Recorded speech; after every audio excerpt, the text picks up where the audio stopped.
Hello, I am Z, your personal event companion. You're invited to Urozion.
Are you ready?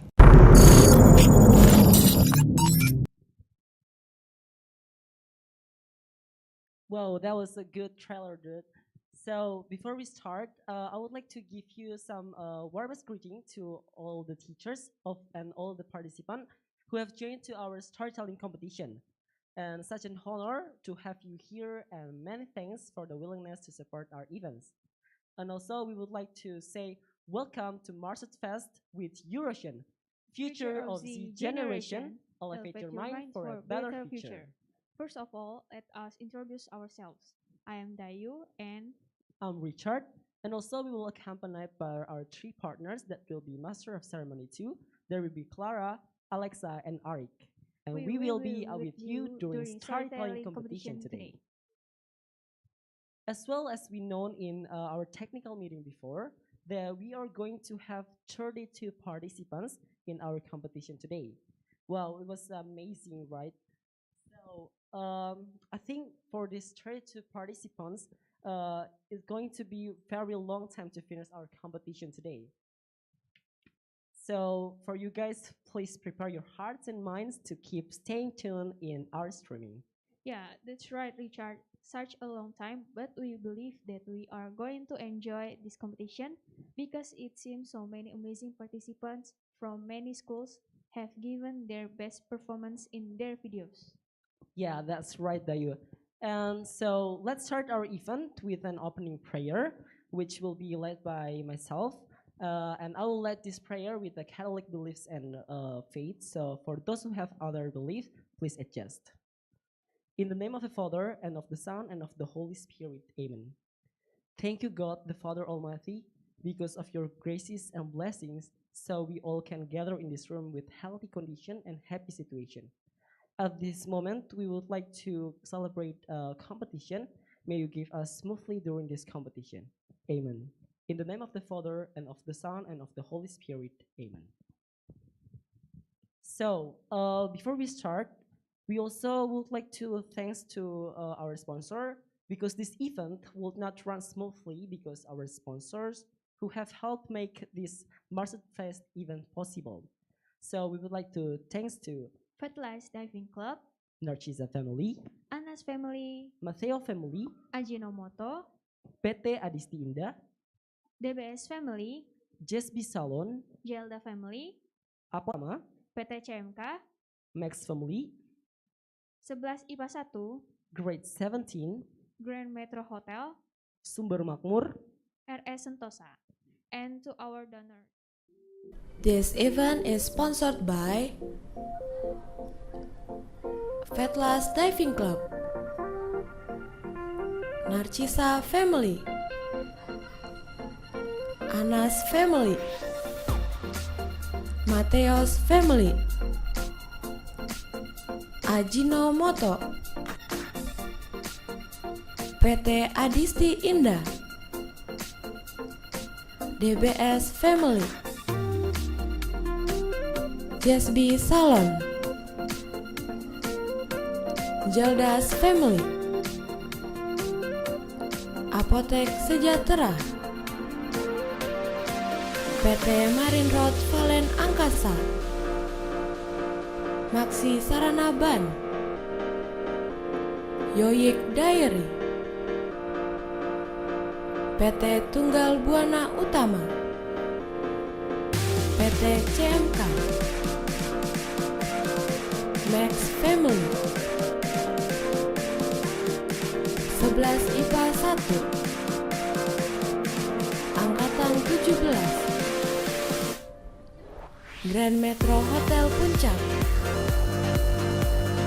Arroyo Family, Sumber Makmur, RS Sentosa.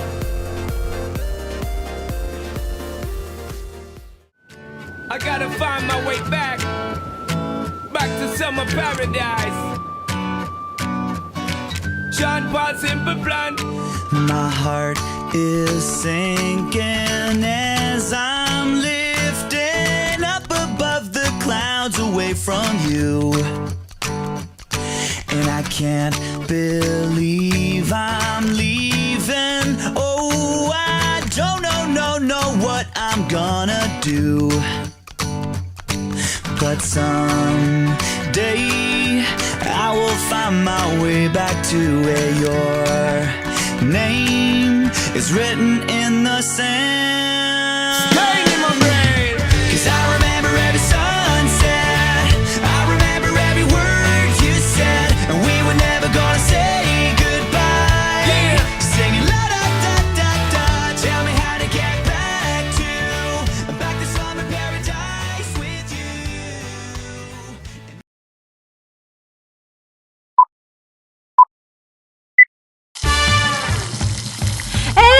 Cukup, kebanyakan tuh garamnya. Tahu nggak, dari 24% anak-anak usia 5-12 tahun sampai 5 dari 10 orang Indonesia konsumsi garamnya berlebih. Lebih dari 2 kali, harusnya hanya 5 gram per hari. Kita jadi rentan stroke, gagal ginjal, dan serangan jantung, penyebab kematian terbesar di Indonesia. Ayo mulai bijak garam. Kurangi garam, masak tetap lezat dengan Ajinomoto umami. Cari tahu info bijak garam di website kami.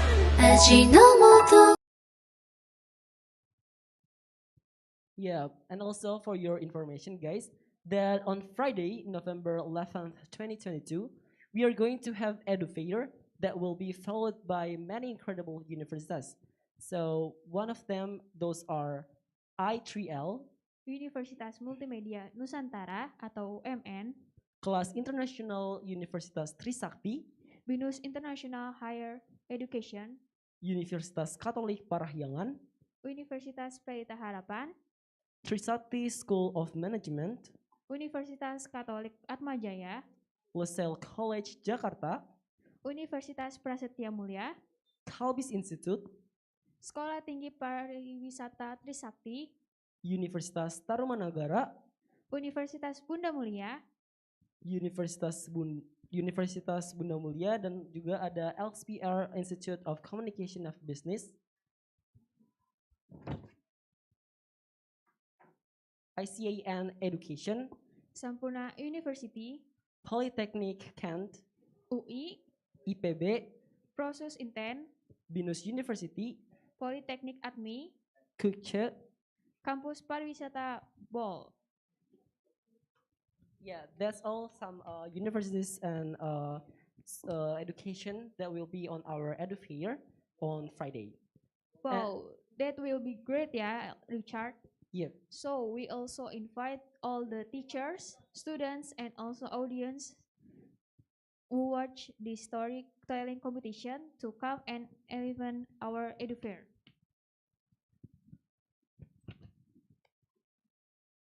Yeah, back to our competition.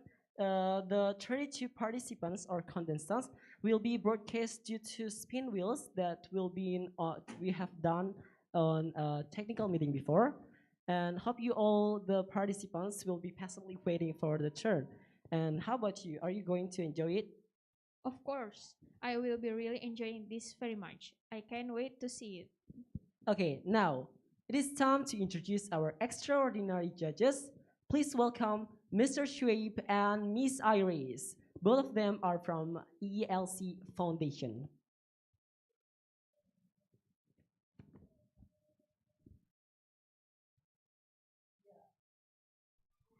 Yeah, for your information that these both our judges was really spectacular judges, and so now I would like to introduce you about both of them. The first one is for Miss Iris. Her complete name is Iris Malhakan. She was 27 years old and she comes from Philippines. And for the educational background, she has ever become a Bachelor of Secondary Education and also major in Music, Arts, Physical Education, and Health. And also she has some hobbies such as dancing, singing, cooking, vlogging, and hosting events like reading, birthday, and school activities. And also she has some experiences, for example, classroom teacher from 2016 to 2019 in Philippines, and also grade sheet teacher in April 2019 until July 2019 in Thailand, and also become a Cambridge teacher on August 2019 until February 2020 in Indonesia, and also senior high teacher in 2020 until 2021 in Philippines. Also online class teacher in 2021 until May 2022 in Indonesia, and also become a Cambridge teacher current in SMA Marsudirini Bogor. And also she has some achievements. For example, one of them is storytelling, become a judge on storytelling competition in Ponseri School, Thailand. And also she has ever become a judges in storytelling competition in SD Mata Day, Indonesia. And our second judges, his complete name is Shuaib Sulaman.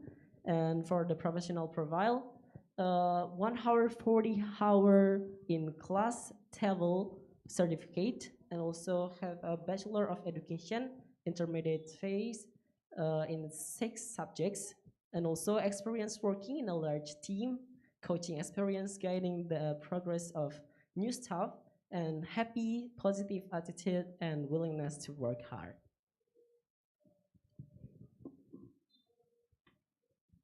They are our judges for the storytelling competition, and they were really spectacular that I have told you. Okay, now it is time to read the criteria for the storytelling competition that will be explained by Dayu. Okay, the first one is about the content. Second one is about performance. The third one is about originality. Fourth is language, and the last will be about the values. Yeah, well, I can't wait to see our participant performance. So how about if we start it now? Yes. I want Ben's performance. I believe it will be great. Yep. Okay, let's start watch our performance from our contestants. And for the first participants, we will see performance from Yeskel Ajwa Hatauruk.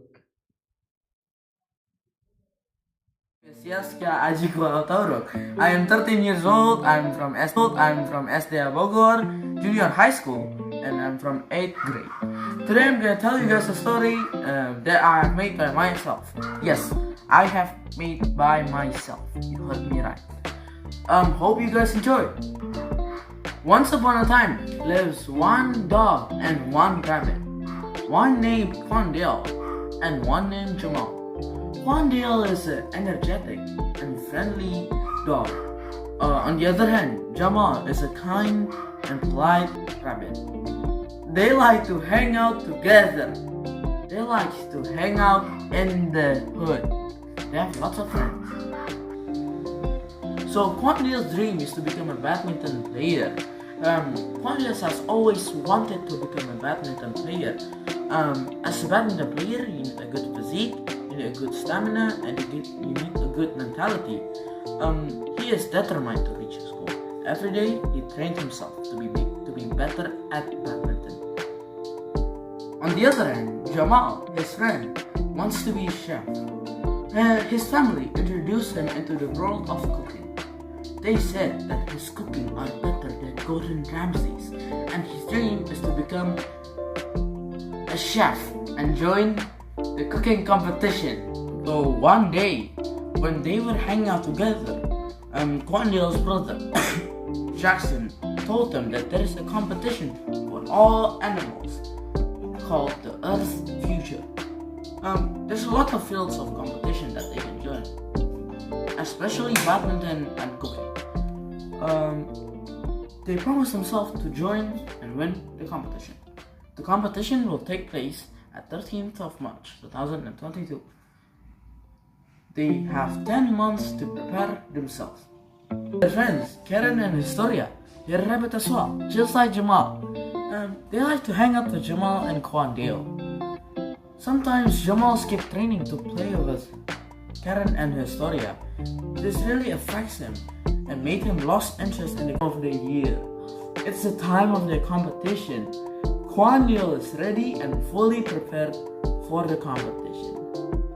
But on the other hand, his friend Jamal, let's just say that he's not ready, he's not fully prepared.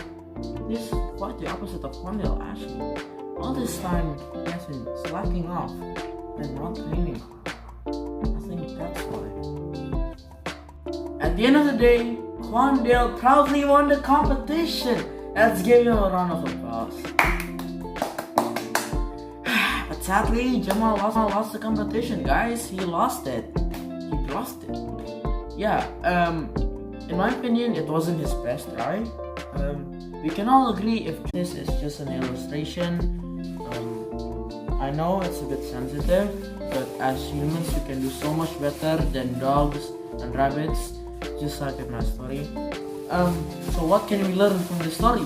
We can learn that some of us may get distracted easily by our surroundings, by our friends, our phone, our social media. Maybe we're on our phone too much. Yes, too much. But guys, we need to be like Quandale, who is fully focused, single-minded, and not getting distracted by Karen and Historia or surroundings. And that's it for me, guys. My name is Yeskel Ajwa. I'm from SMA Bogor. Hope you guys enjoy my story. Bye. God bless.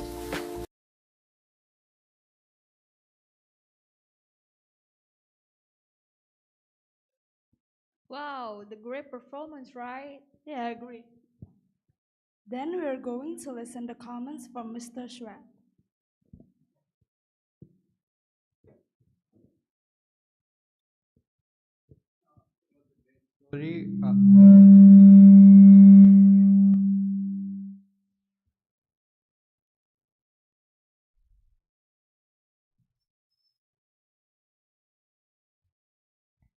It was a great story overall.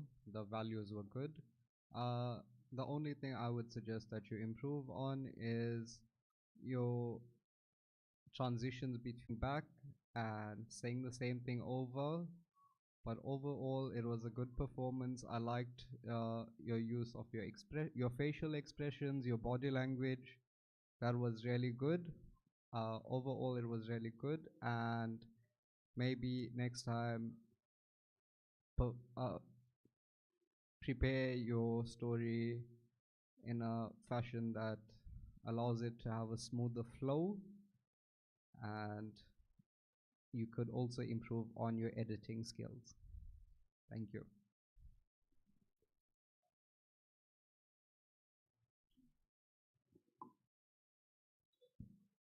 Okay, thank you, Mr. for the nice comments. The next contestant is going to be Mario Adiatma Senoputra. So please.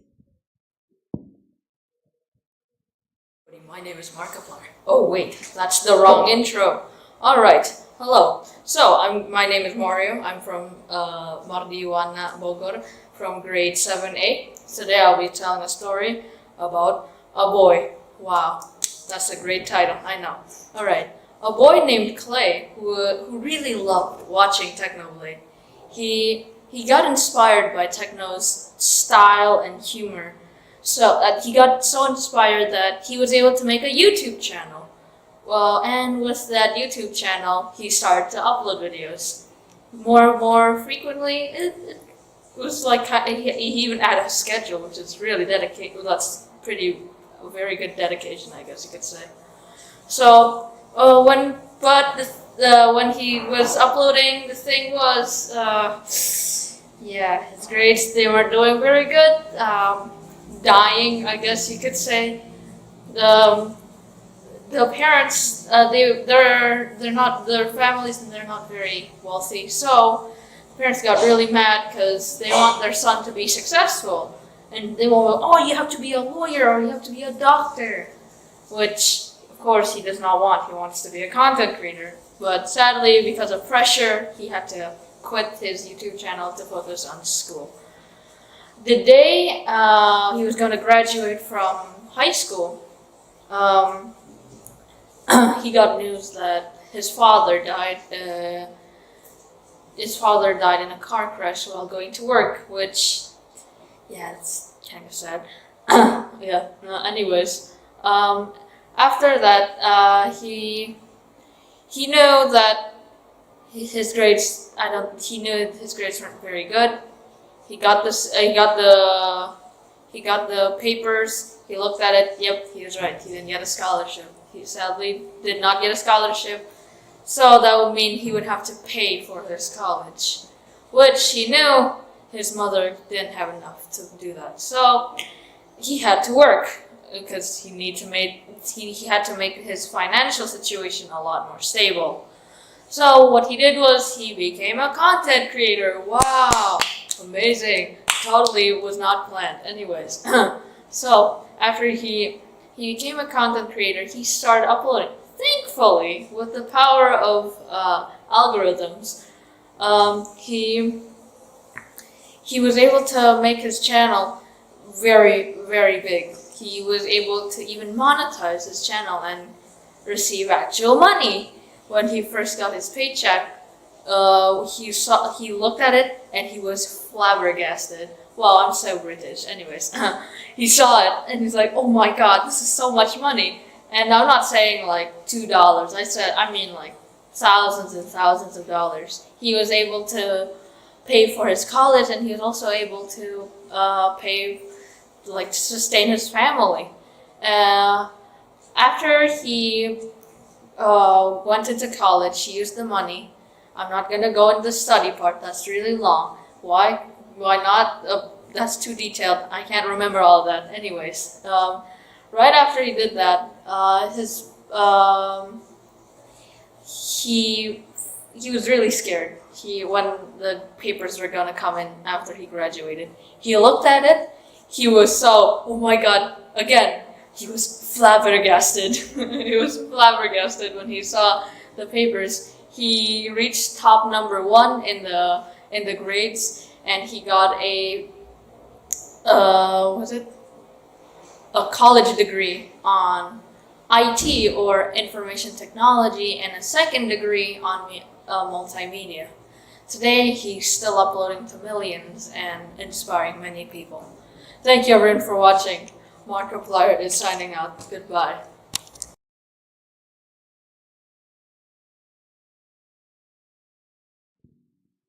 Wow, that's a wonderful spirit contestant. Then we are going to listen the comment from Miss Iris.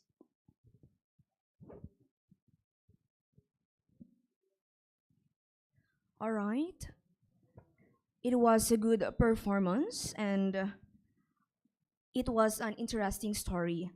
I just want to suggest that you must use facial expression and add some action or body language, and then avoid mannerism like something like that. And all in all, it was a great performance. Good job.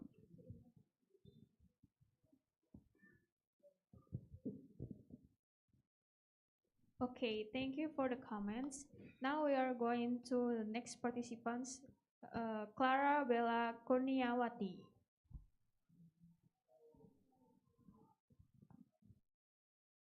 Hi everyone, my name is Bella. I'm from SMA TK. Today, I would like to tell you a story about the mirror books. Once upon a time, in the city of Bandung, there was a beautiful and charming girl. Her name was Amadia Laudialana. People called her Amadia. Amadia had a pair of natural curly eyelashes and a sweet smile. People thought she was almost perfect. But despite in her almost perfect life, her parents thought she was very far from perfect. They were overprotective. One day, Amadia got sick, so she couldn't attend her extension course. Knowing that fact, her mom was furious. Amadia! Her mom shocked. Amadia hurriedly went downstairs to her mom. What's happening, Mom? Amadia asked softly. I just called your extension teachers and she said that you're nowhere to be found. Why didn't you go? She slammed a magazine on the desk and looked at Amadia angrily. Amadia, in a horror-stricken bed, she tried to answer. I'm not feeling well, Mom. Oh, come on. You're very good at pretending and making reasons. Look at Camila. She never missed her course. So, you have no excuse to miss yours either, Amadia. As usual, her mom compared Amadia with Camila Sadia Ayu, her neighbor. Camila did look so perfect, but that didn't mean Mom can compare me with Camila. Amadia taught in silence. In the morning, Amadia went to school, and still, she felt a bit dizzy. In the school, Amadia sat on her desk, and she took a look inside her desk, and she saw a book that's strange. She knew that it's not hers, because she knew her stuff very well. She slowly took the book and opposite, she read the cover and title on the book. She won't open the book, but good morning everyone. Greet Miss TK, the English teacher. So she decided to put the book on her bed. Coming back from school, she couldn't wait to open that book. And at home, she ran straightly to her room. Luckily, her mom was busy talking with someone on her phone, so she didn't really care about her daughter. Amadia slowly opened the book and whoosh! She can't feel her body. Like it turned out that the book took her body to a better fashion, Amadia's world. In that world, Amadia got respected. For the first time, Amadea showed her score or final exam score. It's not the perfect score, but Mom looked so proud of her. Oh my sweetheart, you have done a great job. Mom talked so softly. Just promise to me that you will work harder to get a better score, okay? Edit, Mom. It was amazing, but it's fake at the same time. A few moments later, Amadea come back to her normal world or the real world. And spontaneously, she said, "Poor me. I wish I could stay there longer." The end. The moral values is recently Gen Z wants to be free, and the parents should not to be overprotective. Thank you.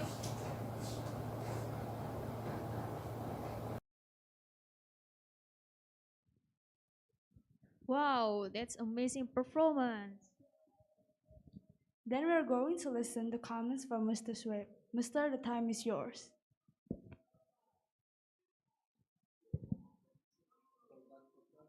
That performance was really good. I really liked the use of expressions, your pitch, your tone. When you were portraying different characters, you displayed that very well by using different tones and pitches. That was really good. Also, your voice was nice, clear. It was projected well. Room for improvement would be correct use of prepositions like at, in, on. That needs to be reassessed. Overall, it was a good performance, but the editing could use some work, and the morals and values could have been explained slightly better. Thank you. Thank you for the nice comments. But before we're going to start, there was a dysfunction, so we're going to repeat to the first contestant.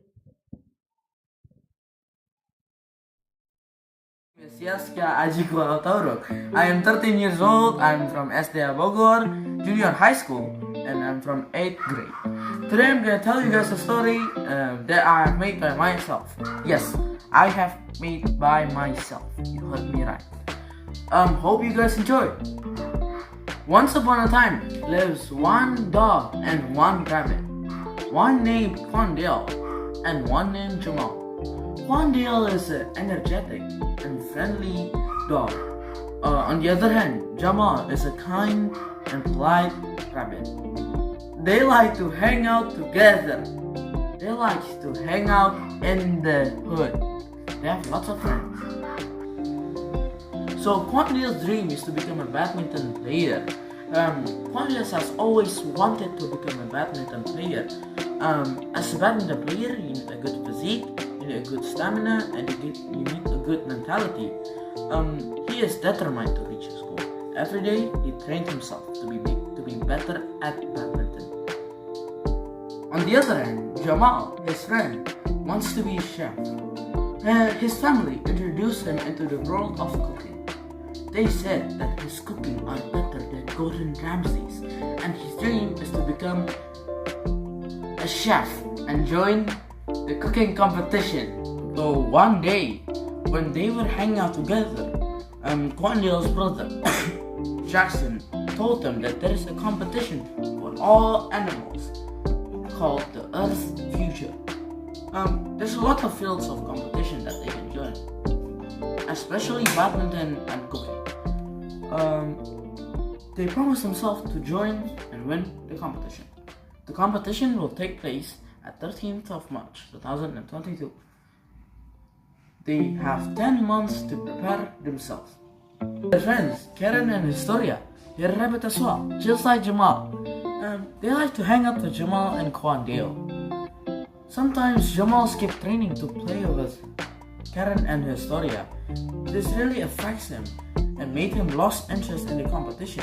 But Quandale the dog stays focused and single-minded on the competition. One day, Quandale the dog asked Jamal to train with him, or maybe just train. But instead of taking that request, Jamal ignored it. Quandale keeps begging Jamal to start training and stop playing around. But Jamal didn't like the sound of it. He keeps playing and not training. This makes Quandale sad. The day finally came. It's the time of the year. It's the time of the competition. Quandale is ready and fully prepared for the competition. But on the other hand, his friend Jamal, let's just say that he's not ready, he's not fully prepared. This is quite the opposite of Quandale actually. All this time he has been slacking off and not training. I think that's why. At the end of the day, Quandale proudly won the competition. Let's give him a round of applause. But sadly, Jamal lost the competition, guys. He lost it. Yeah, in my opinion, it wasn't his best try. We can all agree if Jamal didn't skip training and playing, maybe if he trains instead of playing with Karen and Historia, maybe he would have a chance to win the competition, or maybe just win the competition. But sadly, he skipped training. So guys, what can we learn from Jamal and Quandale? Before I start, I just want to tell you guys that all of this is just an illustration. I know it's a bit sensitive, but as humans we can do so much better than dogs and rabbits, just like in my story. So what can we learn from this story? We can learn that some of us may get distracted easily by our surroundings, by our friends, our phone, our social media. Maybe we're on our phone too much. Yes, too much. But guys, we need to be like Quandale, who is fully focused, single-minded, and not getting distracted by Karen and Historia or surroundings. And that's it from me, guys. My name is Yaskia Ajipal. I'm from SMA Bogor. Hope you guys enjoy my story. Bye. God bless. Wow, that's a great performance. But before we start with the judges, we're going to say sorry because there was a dysfunction with the internet connection. Okay, then we are going to listen comments from Miss Iris. So the time is yours. Okay, for the first performance, it was a good performance and an interesting story. And all I can say is you must add some actions or facial expression, and you must practice editing on your video. Thank you so much. Okay, thank you, Miss, for the comment.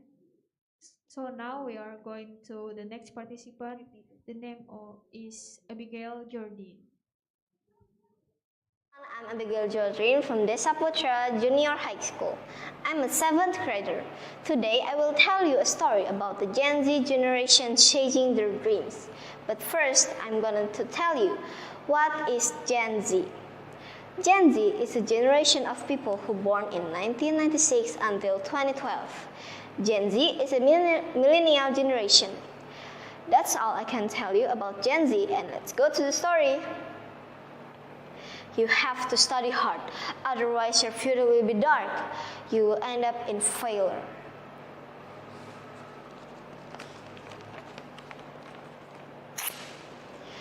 Farah's heart broke when she heard it. Farah couldn't believe it.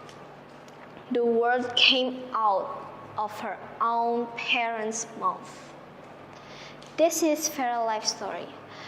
Farah is a girl who doesn't know about the outside world. Farah's parents rarely allow her to leave the house.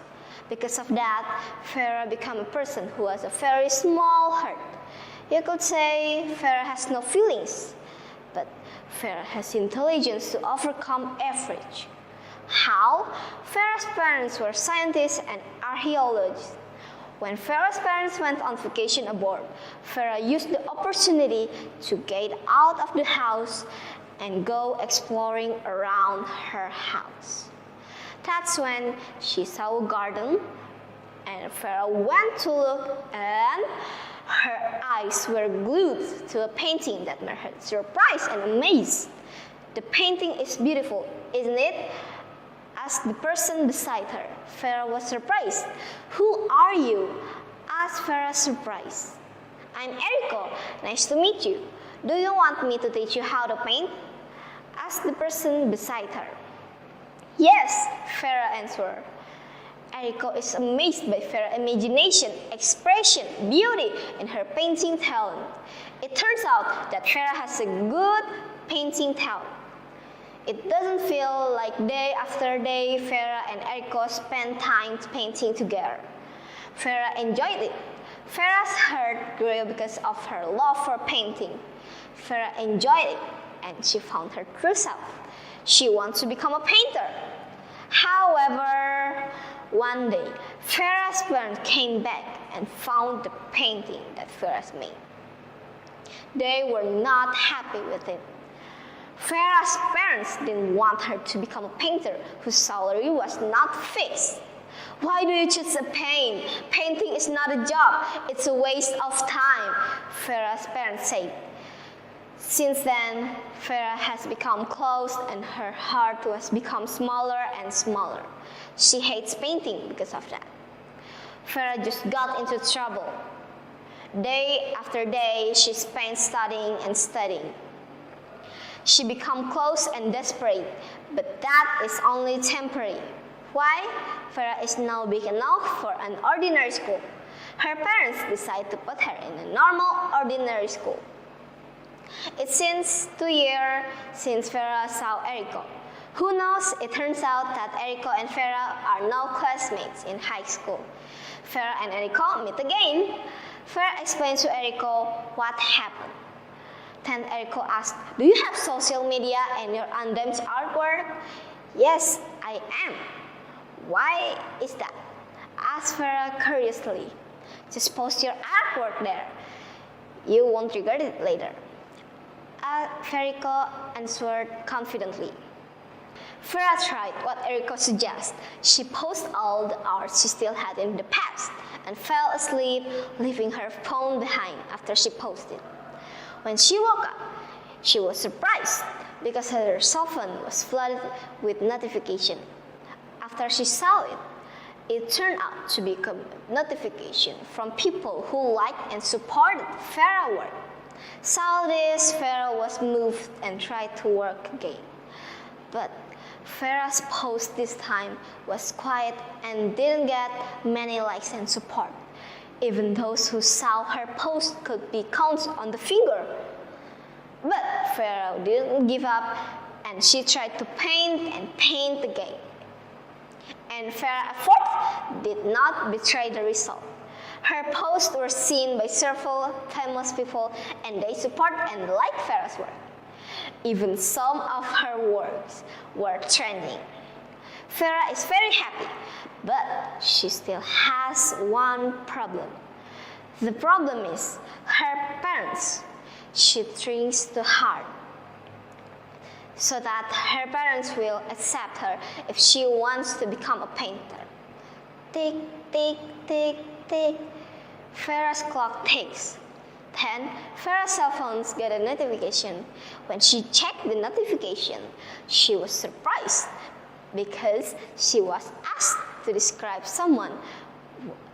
What surprised her was not that, but the fee that Farah would receive.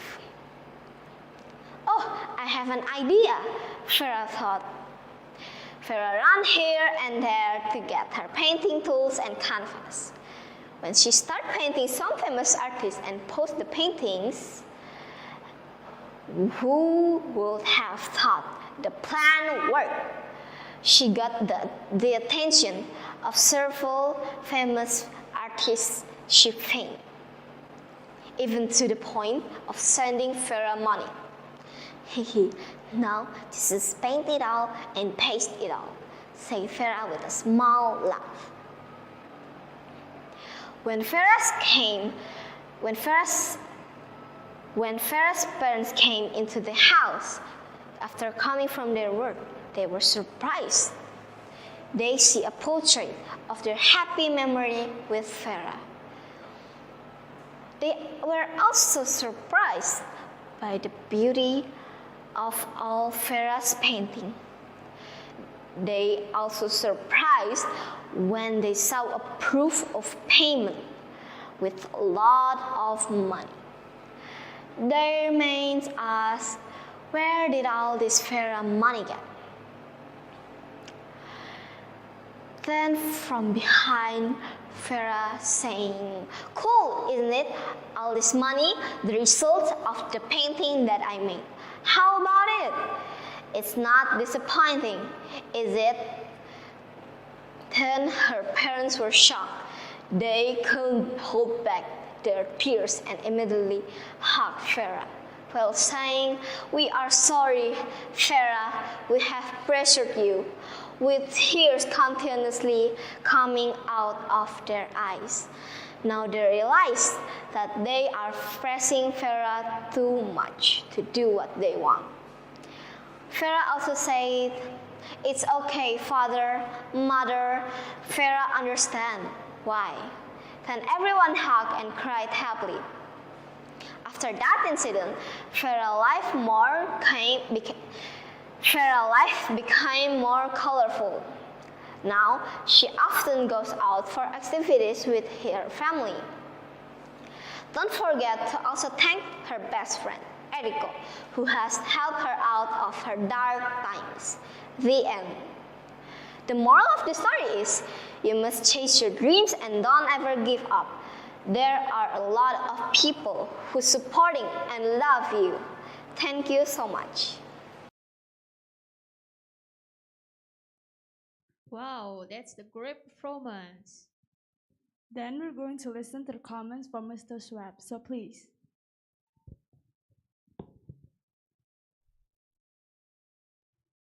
Firstly, I would like to say that was a really good performance from the beginning. At the beginning of the story, you introduced the story in such a way that made me want to listen more to what is going on, because I was a bit confused at the beginning, and once I started listening more to the story, I just got more and more intrigued by the story. Your body language was amazing. You were moving around. You were trying and using your hand expressions, but that could use some improvement. The originality of the story was really good. It was something different in a good way. Your language was very good. It could use slight improvement. And your values were very strong, which I really liked. Although there was no editing and visual effects, overall it was really good, and you could have achieved a better result if you used some form of editing and visual effects. Thank you. Thank you, Mr., for the nice comments. The next participant is going to be Selina Wijaya. Peter lists 1,000 lists before he dies. The man who never reads lives only one. This is a quote from George R.R. Martin, an American novelist. Hello, good day everyone. My name is Lina and I'm from SMA Maria Mediatrix. Now, I would like to tell you the importance of reading for the Z generation. I'm pretty sure that all of you have heard a lot about Gen Z. Maybe even those of you who are listening right now are part of the Gen Z. Generation Z is a generation that grew up with technology, internet, and social media. These characteristics make them as a technology addicts, and also make them a generation with a very low interest in reading. We should pay attention to this problem, because however, not reading can even result in making your brain less active or engaged. Not reading makes you hard to socialize, less confident, and lack of knowledge. At first, I wasn't a reader myself. I couldn't even read a chapter, let alone a book. But time passed and a lot of my friends brought their book to read it during the break time. And I was curious, why do they spend their time to read? Because I thought it was boring. Then I borrowed one of my friend's book. The title is Cecilia and the Angel. And when I finished it, I had this amazing feeling inside of me that I had never felt before. I was actually enjoying reading. And now I just can't imagine my life without reading, especially reading fiction books, because they all took me for such an adventure. Reading is pleasurable when you are reading things from inside another person's head, where it takes you right inside the character's emotion, feeling, and action. So you are seeing it from their perspective. To read is to voice your time, to explore and experience a world full of imagination, adventure, and discovery. Reading takes you to a place where you can't go and lets you meet people you can't meet. And I could go on forever, because the positives of reading are endless. Reading improves your communication skills, brain connectivity, concentration, memory, literacy, and sleep. Reading strengthens your writing abilities, increase your general knowledge, vocabulary, imagination, creativity, and your ability to empathize. Reading reduces your stress and helps you to relax. And last but not least, reading makes you a better person. I wanted to tell you about this book that I have read before. The title of the book is Find the Green Colors. This book is quite interesting and suitable to be read, especially by teenagers like us. Because this book tells about teenagers that cares about the environment and sick of the environmental pollution. And this book tells that there are many ways to express our love for the environment. Actually, some of the stories in it are quite boring to read, but I've always found enough lessons to make me realize that the environment is something that I should pay attention to. So, the conclusion is, when you have a good book to keep you company, there is nothing better in the universe. We live in a generation that we can choose from more than 1,000 books. Fiction, non-fiction, real books, or even e-books, whatever you want. There has never been so many choices and so many sources we can choose from. And as a Generation Z who are close to technology and also really like practical things, now we can be wiser in using our gadgets. We can use our gadgets to read ebooks instead of using it just for useless things. There are already many ebooks that can be downloaded or purchased on the internet. In that way, we can reduce the logging of trees, which are used as the main material for making paper. I'm not telling you that you should become a bookworm or that you should read every day, but I'm encouraging you to try. It can amaze you how many things you can discover only by reading. I know, at first it's always tough, but once you create the habit, you see it's all worthwhile. We, the Z generation, have to hold on to reading. So what are you waiting for? Go out there and find some good books to read. Okay, that's a fun participant. A very great performance. And now we are going to listen to the comments from the jury. Miss I, the time is yours. Okay, for the participant, you started a story by giving information. You have a good voice. All I can say is you can move around or just do not just stay in one position. And you on your story, you just focus in Z generation. And I am waiting for the peak part of your story. But it was a good start to be a good storyteller in the future. Thank you.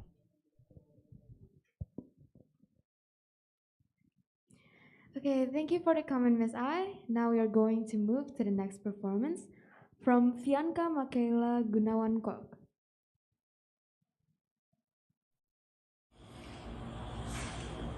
Hello, my name is Priyanka Mikaela. I'm from SMA BPK Cirebon. I would like to tell a story about Gen Z's dream sphere. One day, there lived a 14-year-old girl named Aluna. She was walking toward the park near her house to refresh her mind. She was exhausted because all day long she had to do so many chores. But on the way, she She saw a box under a big tree. Alma walked toward to the box and tried to read what was written on the box. 2030? She said as she read the writing. The box opened itself and it shined so brightly and took her to the future. As she opened her eyes slowly, she was confused. It was the same park with a different condition. There are so many robotic things and she saw people sitting on a relaxing futuristic bed. And robots took over their chores. Aluna get closer to someone. And she said, Hi there. The guy turned around to Aluna and said, Hi, is there anything I can help you with? He said, Hi, I'm Aluna and I think I'm gonna get lost here. I don't know where to go. Aluna said. Hi Aluna, I'm Ruben. Let's see what I can help you with. What about giving you a tour and then help you to find a way back home? Ruben said. Sounds nice. I'm glad that I met you anyway. Let's just go on with the tour. Aluna replied. They walked around the park and Ruben showed Aluna a lot of things that never existed in Aluna's world. He showed her how good everything would be if teenagers in the present study and work hard. Aluna was amazed. They were about to continue their walk, but suddenly Aluna was dizzy and felt her body was falling down. She found herself sleeping on a bench part. She felt it was just not a dream. It felt so real to her. She thought it was a sign for her to study and work harder. Since then, she studied harder and did her chores happily. She knew that in the future, she would miss those activities as Robo took every chore. The end. The moral value of the story is you have to work harder to achieve what you want. Thank you. Wow, what a great performance. Yeah, of course. So now then we will hear the comments from the judges. So for Mr. Shui, the time is yours. Firstly, I would like to say congratulations on a good performance, but there is room for improvements as your voice was not very clear, you did not project very well. There was difficulty in hearing what you were saying. Although I did manage to hear what you were saying, your story was good, but it came to like a sudden stop in the park when she fell down, and it didn't have a smooth transition into the next part of the story. I understand that she wants to work hard and she wants to change the way she looks at the world, but the way it was done and the tone, there was not much change in tone. It was a monotonous tone which was sort of flat, so there was no emotion shown in the story, there was no dramatics. Also, when you try to show us that she fell down, it was not given the full effect, because if you say she fell down, like, you know, your tone was a bit stronger, and maybe you could have just made a sound instead of slowly falling down, because that did not add much value to the story. Also, your visual representation in the back was good, but it was one picture which could have been different parts of the park that could have been used. Overall, a good performance, but could use improvement. Thank you. Okay, thank you, Mr. Shui, for the comments. Well, before we start, we will pause by some advertisement. I gotta find my way back to summer paradise. John Paul simple plan. My heart is sinking as I'm lifting up above the clouds away from you. And I can't believe I'm leaving. Oh, I don't know what I'm gonna do. But someday I will find my way back to where your name is written in the sand. Staying in my brain. 'Cause I remember every sunset, I remember every word you said, and we were never gonna say goodbye. Yeah. Singing la da da da da. Tell me how to get back to summer paradise with you.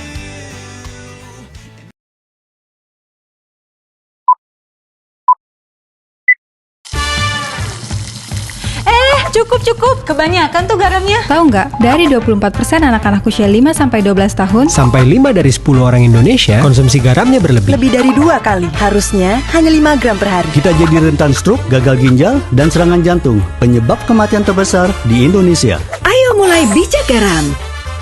Kurangi garam, masak tetap lezat dengan Ajinomoto umami. Cari tahu info bijak garam di website kami.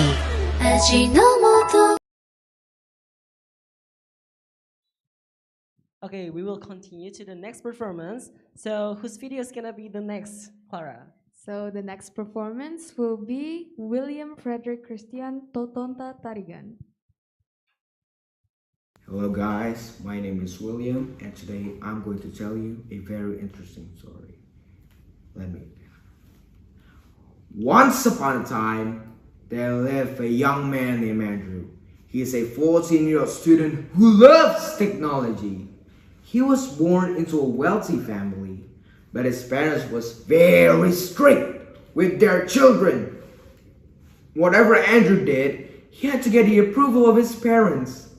Of course, this made Andrew upset because he felt his freedom was taken from him. One morning, he watched a video on his computer about a successful technology company. This video made Andrew feel excited because from a young age, he wanted to build a large and successful technology company. But that enthusiasm, though, changed drastically when his father entered his room. Oh, Andrew, how many times have I told you? Will you not understand that these useless things will not grant you success? I mean, look, a lump of plastic that makes a very uncomfortable sound. What is this? He said in an angry tone. Come on, Dad, trust me. I know more about today's world than you. You don't even know what a computer is. I mean, like, what? That's pretty outdated, no? Andrew replied, Oh, how dare you call me an out-of-date person? I've lived longer than you. So of course I know the word better than you, my son. Now turn off that useless device and go study biology because your grades are so low. His father shouted. Andrew became discouraged. His father did not understand that Andrew would not spend his time studying a subject he had no interest in at all. He wants to be a programmer and create his own community, collaborate with colleagues, and do fun things. Oh man, Dad doesn't understand at all. Times change, dude. Times change, I swear. This is not a world where people just do one job at a time and feel they are worthless. This is the age where we have fun while innovating and creating, accepting new things and developing them. Oh man, that is such a jerk. Well, he decided not to listen to his parents' words and went to school after that. During an English lesson though, the teacher asked the entire class one question, a questionable one. Alright students, when you grow up, what do you want to be? Almost every student immediately answers the question without hesitation. Many want to be technicians, doctors, firefighters, and other very generic jobs. But not for Andrew. He was worried and traumatized by what happened this morning. He didn't want to be laughed at by his friends. Finally, he decided to be confident. And when he was asked by her, Andrew, what do you want to be when you grow up? I want to be a programmer, ma'am. Instantly, the class fell silent, confused by Andrew's answer. The confusion turned into curiosity.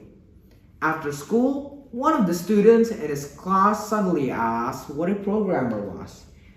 Andrew, earlier in class you said that you want to be a programmer. Well, yeah, what's that? Well, my job simply is to make programs on computers so that other people can use their computer to the fullest. Well, Andrew, I happen to be using a computer too. Maybe we can share ideas together. Oh, we might be able to create projects and collaborate together. Whoa, what a coincidence. Well, sure, we'll work together. Andrew finally got his first partner. Initially, creating a team was very difficult for him, as only a few people were interested in his idea. His father laughed at his crazy idea. He said, "Oh, come on, Andrew, your outrageous idea won't work. No one will want you to join your silly team." I mean, like, what? Technology, computer, what's that? That's nonsense, alright? Father, one day, I'll show you that you're wrong, alright? I'm gonna show you that you're really wrong, Father. Huh? When? Till the end of my life, huh? Andrew paid no heed to what his father said. He worked as hard as he could to develop his team. As time went on, the project team grew bigger and bigger, even reaching 100 people. It turns out that as time goes on, more and more people are interested in the big and crazy ideas of programming and revolutionizing the world of technology. One day though, there was an invention show in the town hall. Andrew and his team had a discussion and decided to show their best program, which took months and months to create. When it was their turn, Andrew, the group leader, introduced the team's invention result. Ladies and gentlemen, let me introduce the program we just created. This program is a digital drawing application where you can draw and design with a paper or pencil. You just need a computer. That's it. Let me show you. At first, the crowd laughed and laughed, thinking it would be impossible and outrageous for Andrew to turn on his computer and show a digital drawing application. Huh? What is that guy doing? That's outrageous. That's definitely impossible. Yeah. I'm not trying to say that. Yeah, pal, that's not how a miracle works, yeah. Well, however, when Andrew turned on the computer, there was an image, there was a drawing. The laughter turned into shock, wow, and appreciation. I said once again, people, time's changed. It's our time to get creative, to collaborate with everyone. They became the talk of the show. Yes, definitely in a positive way. His father, who heard about Andrew, was suddenly happy and hugged him, saying, "My son, I shouldn't have doubted you. You are very creative, innovative, and brilliant. I'm pretty proud, like, I'm at loss for words." Thank you, Dad. remember, times change. Thank you. Wow, that was an incredible performance. Totally agree. Then we're going to listen to the comments from Miss Irish.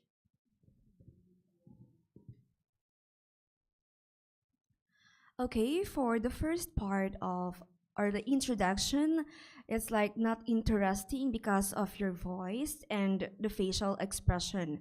But when you started the story, your voice suddenly changed and it was like, wow. And then there's a transition of voice in portraying each character.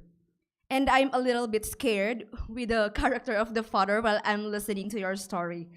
And I can suggest that you can or add some background or adjust the lighting. And then you must add some eye contact to the audience. Your voice is well modulated, and it is good that you add some hand and body movements. All in all, it was a really impressive story and performance. Congratulations. Thank you.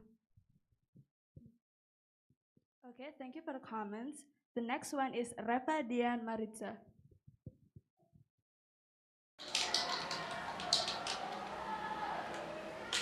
Honorable the judges of storytelling competition, Honorable the participant, Honorable the committee, and all audience in this place.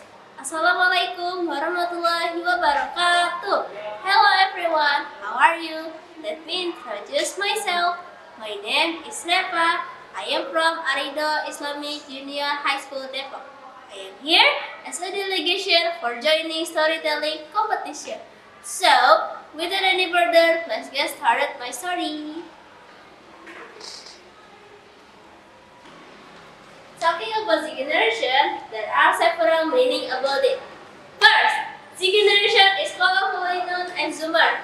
It's the demographic cohort succeeding millennials and preceding generation Alpha. Second, the Oxford Dictionaries describe Generation Z as the generation born in the late 1990s or the early 21st century, received as very familiar with the use of digital technology, the internet, and social media from a very young age. What different can a decade make? Different social and economic conditions have different generations with different values, behaviors, and attitudes. A study in the USA concluded that Gen Z is more realistic and self-reliant. The study aimed to see the characteristics of Gen Z in Indonesia. Me, as a Z generation, I would like to do something good and being inspiration for other people in this generation. Honestly, I feel not really comfortable with young people or my friends like addicted in using mobile phones. I really know that mobile phone is one important thing for us now. We can do anything with that. We can learn. It is a tool for communication, for working, and many more. But sometimes we forget that there are something more important than just see to the screen all the time. It's human interaction. Becoming a famous writer is one of my dreams in the future. I hope I can make it through in my life. I want to be a writer since year 2020. My friend told me that there is an application that's really useful for people who like writing like me. It's called Wattpad. And I am sure you guys know what this Wattpad too, right? On 2020, I ever tried my skill in writing by wrote a story about romance stories. The title is Prakash Monologue. Then I uploaded into Wattpad and I got 100 readers. I think it's a good beginning, right? Honestly, I made more than one stories. I also have Kita Bahagia, Sampai Jadi Debu, From Crush to Husband, but all of the 10 are still on progress. I can express my feeling, ideas, inspiration with writing as a Z generation. Maybe this is a good skill and I must proud of young generation who have the same dream with me. Talking about my dream, become a writer. Of course, I have my own inspiration. Their name are Mengambil and Tanggal Azura. They are talented writers. I know them since 2020. I read their story on Wattpad and novels. My favorite titles are after DJ, di balik pintu 18, and many more. So, the moral value from my trip is, I wanna make young generation realize that we don't only focus with our phone or social media. We must make a new innovation, improve our skill, communicate each other, because human will always need another person in our life. Okay, thanks for watching. Wassalamualaikum warahmatullahi wabarakatuh. Another excellent performance. Yes. And now you're going to listen the comments from Mr. Shui.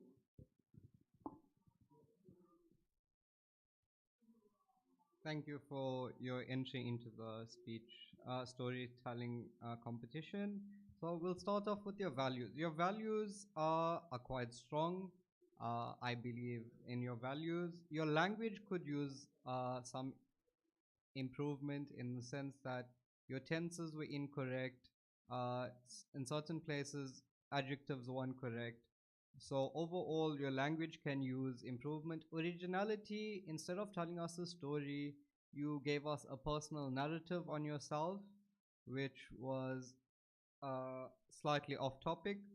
Your performance, it was mediocre in the sense that your voice was not clear enough. Your speaking, there was no pauses in between your speaking, so there was no differentiation between your points. So there was no clear understanding of what was being said.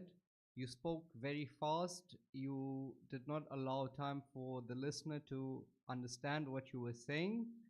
Your content, again, was personal and did not cover much of an outside or original aspect. Thank you. Thank you, Mr. Shui, for the comment. And now you're going to move to the next performance from Galang Sandiawan Masamudra.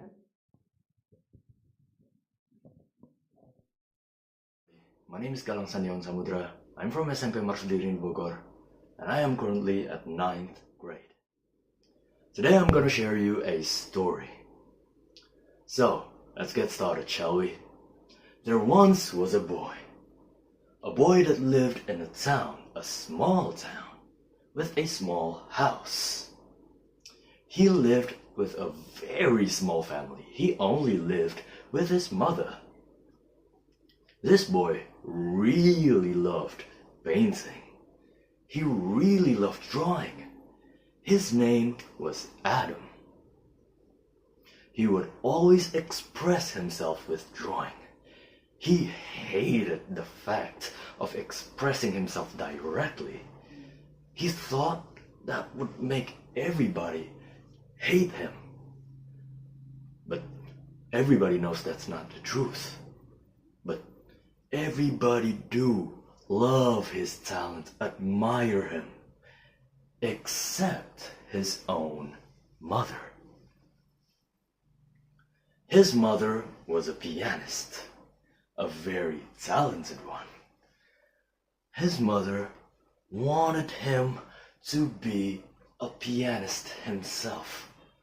But of course, he didn't want it. But what can he do? Say it? No, he can't. Because he could only express himself with drawing. So, he just goes through it. So, one day, Adam was playing the piano as his mother instructed him to. And then his mother gave him a really hard piece, a really hard song with very confusing notes. Adam was furious. He ripped the piece apart. Adam, was that my piece? Why did you rip that apart? In the fit of rage, Adam ran to his room and left the scene. He was in his room thinking, what can I do to make my mother understand. I don't want to be a pianist, no. I want to be an artist. Then he had an idea. He would gather all his painting tools in one place and started painting.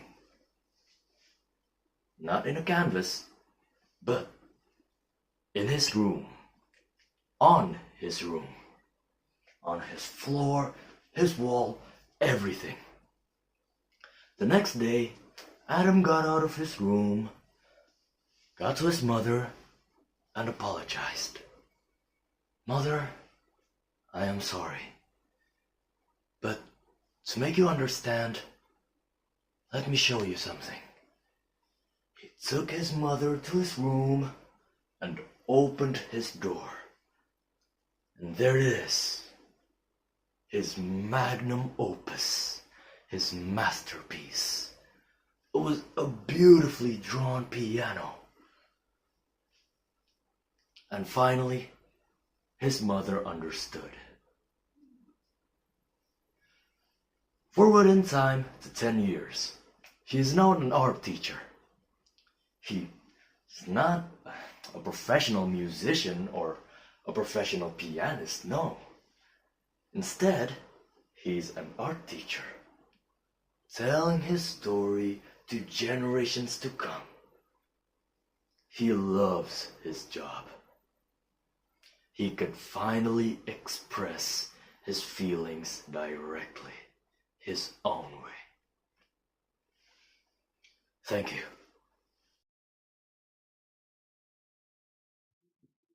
Wow, that was very wonderful.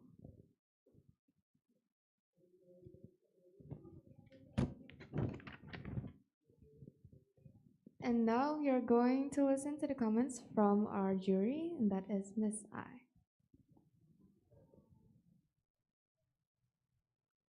Okay, so you have a good voice, well-modulated voice.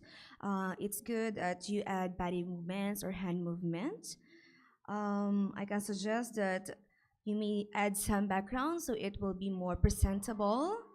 All in all, it's a good performance. Thank you.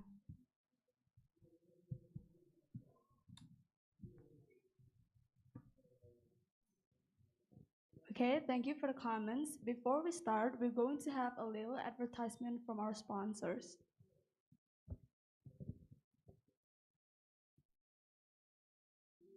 This event is sponsored by Kelas Diving Club, Narcisa Family, Anas Family, Mateos Family, Ajinomoto,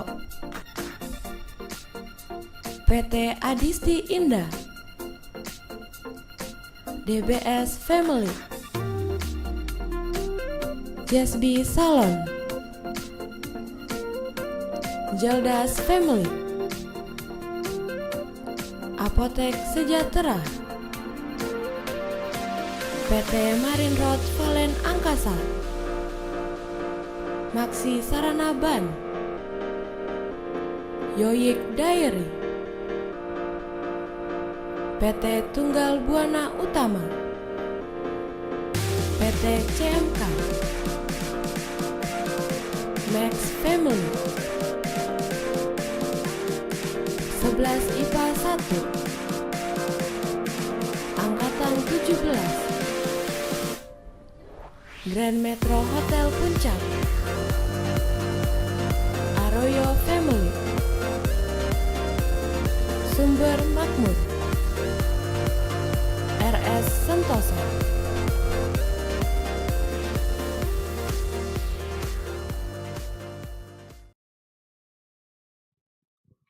Okay, moving on to the next contestant, Indira Sena Purnawan. Hi everyone, my name is Indira and I am a 9th grade student, which means I'm only half a year away from senior high school and 3 years away from college to figure out what should I do with my life. What do I want to be when I grow up? This is the question that I've been asking myself a lot lately. Well, I would like to start my career by working in a digital marketing team within a well-established organization and earn decent salary. I would like to be a part of a positive, vibrant team where I can always interact with others and sharing ideas to devote my creativity and work collaboratively with colleagues. I would love to have the opportunity for continuous learning and self-development so I can apply to the new skills and invest them back to my role. Traveling to places and meeting clients would also be an opportunity that I would be very keen to have. Apart from having a main job, I would like to be able to earn extra income from side jobs. We have witnessed how the world tumbled into economic hardships. COVID-19 costed businesses around the world billions of dollars. Many organizations were forced to adjust quickly by minimizing work hours, implementing salary cut, freezing wage increases, and even laying off staffs. At a young age, we watch and learn that no job is guaranteed to be secure and that unforeseen circumstances could in an instant put us off track. That is why having an extra income has become a necessity. Well, I do love baking and I have a passion to set up a bakery home industry as a side job in the future. The idea is that I can earn extra income while doing something that I truly enjoy.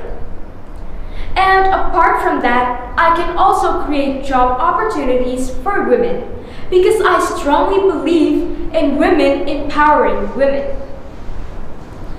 Alison Kusser, a professional storyteller and freelance writer, once said, "When you empower a woman, you empower a family. Every investment that empowers a woman sparks a ripple effect that will affect and influence not only her life, but also the lives of her family and community as well." As a mother, a woman raises children who might become the next leaders, entrepreneurs, decision makers, scientists, innovators, people who would proactively take part, stewards of the earth. How these children turn out to be, the values she taught them, the principles they believe, and their way of life will all in turn contribute to the world becoming a better place. A woman contributes to the world by raising, teaching, and leading the next generation towards a more equitable future. That's why I have a desire to take part in the idea of women empowering women. You may say that I'm a dreamer, but I believe that it is all possible. It doesn't need to happen all in one go. I just need to start with a small action, again, and then again, another one, and it just keeps going. Abdul Kalam, the former president of India, said that dreaming is the first step towards achieving a goal, and then to never stop working towards your dream. Well, that's it, guys. I have shared my dream as Gen Z, and now I'm interested to know what your dreams might be.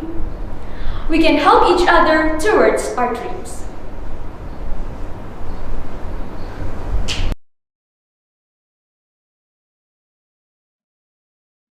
Wow, what a wonderful performance. It is indeed a wonderful performance. And now we are going to listen to the comments from the jury. Mr. Sharif, the time is yours.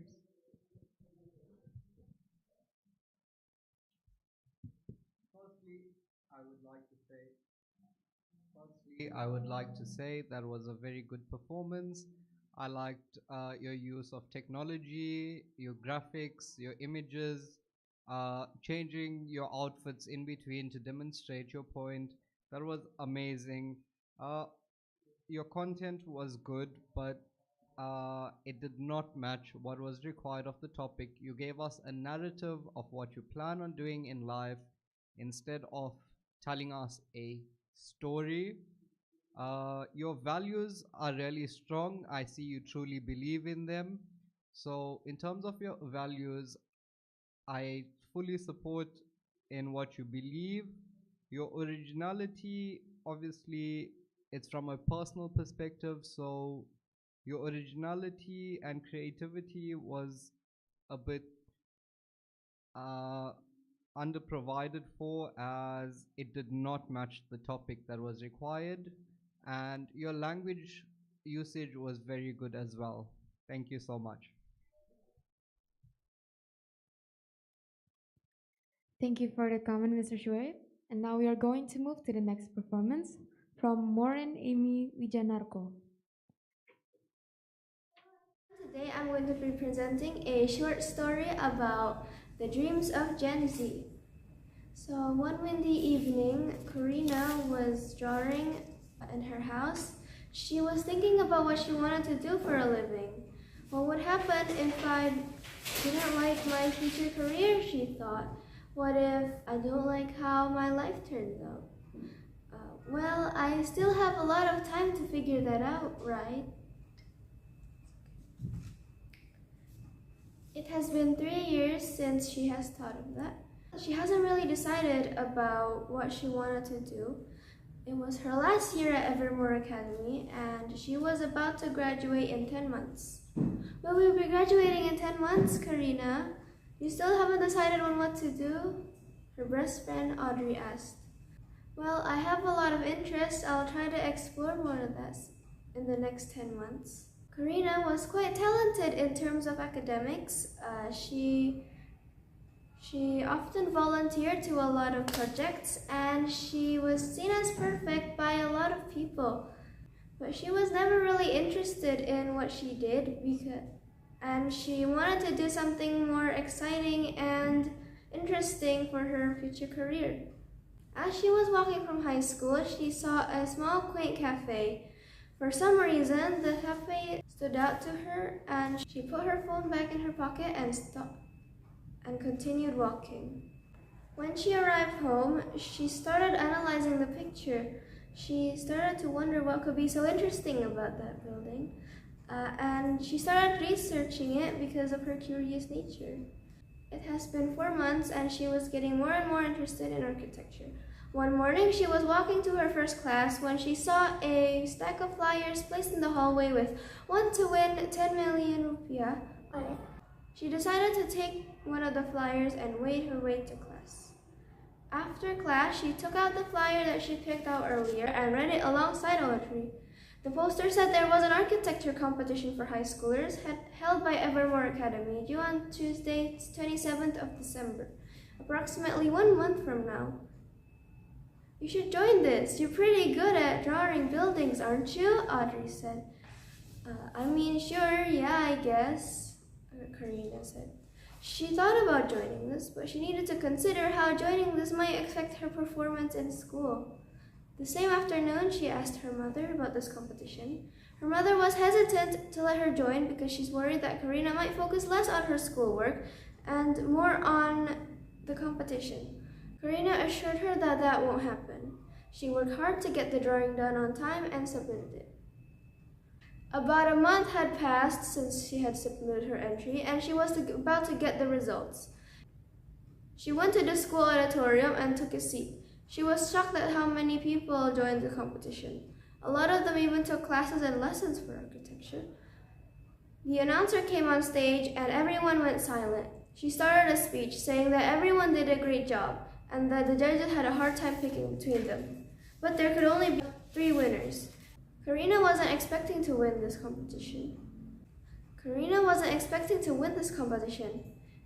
are a lot of people better than me, she thought. Well, at least I had fun. The winners were announced, and Karina came second overall and won a total of 7 million rupiah, and she was really shocked and excited about it. After that experience, Karina went on to pick architecture as her major in university, and she became a successful architect after that. The end. Thank you for listening to my story. Wow, that was a sweet performance. Then we are going to listen the comments from Miss I.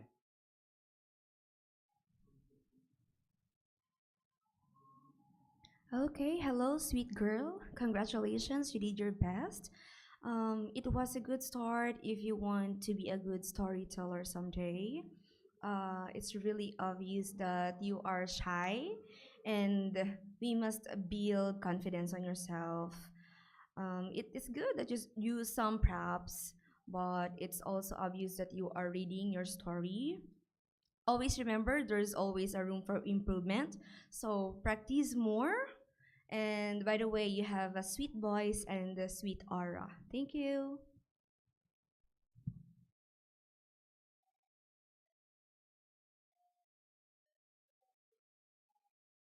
Thank you, Miss, for the comment. Next, we will hear for the story from Emilia Putri Windria.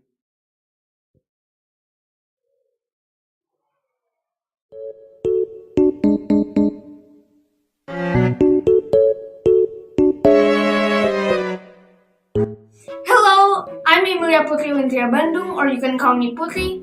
I'm in the 7th grade from St. Angela Junior High School, Bandung, West Java. Today I'm going to tell you a story about a cat who has a dream of making magic glasses that will let you see anything anywhere around the world without traveling there. Hope you enjoy! Onet, the Genius Cat. Once upon a time, there lived a cat named Onet. She is a genius who can make lots of modern technologies. I need inspiration for my new ideas. I'm tired. Just if I can go relax wherever I want. I want to go to Kelas or Mewarnai. Oh wait, that actually makes sense.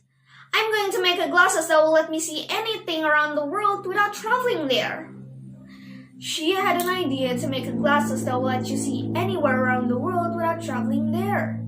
But then she realized she doesn't have the main ingredient, which is the flour to make sugar buzz, also known as the magic powder. No! I don't have the main ingredient, the flour. It grows on a remote mountain in the middle of nowhere, and I don't know where it is. Only the king knows it. There's only one flower in the world, so I have to move quickly. She was planning to go on a mission to find the sugar bus on top of the remote mountain, but sadly, only the king knows where it is.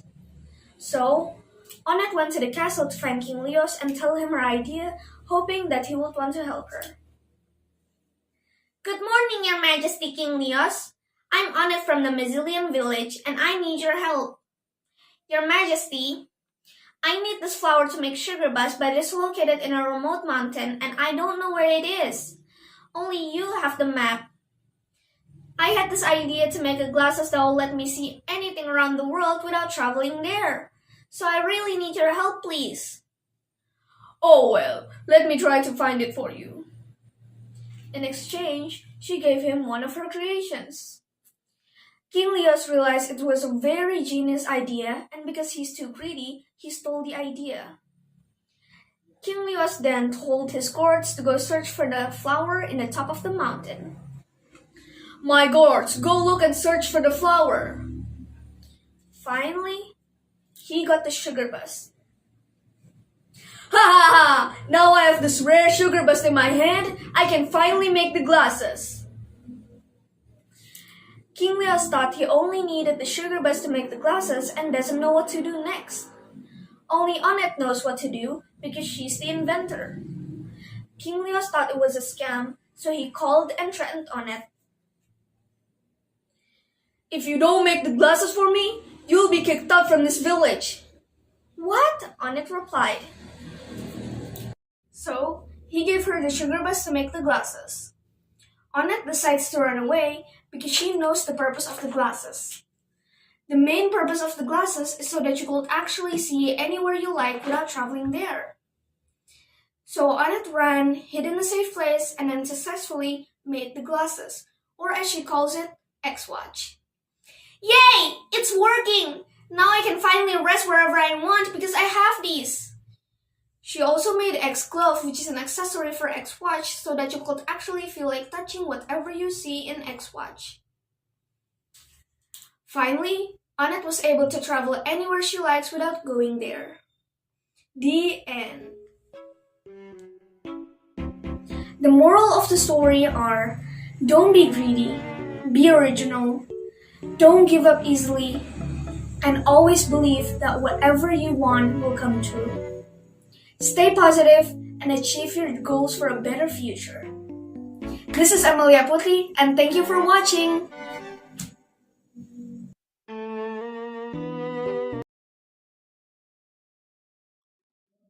Wow, incredible story, isn't it, Clara? I agree. And now we are going to listen to the comments from Mr. Shui. So you may, sir.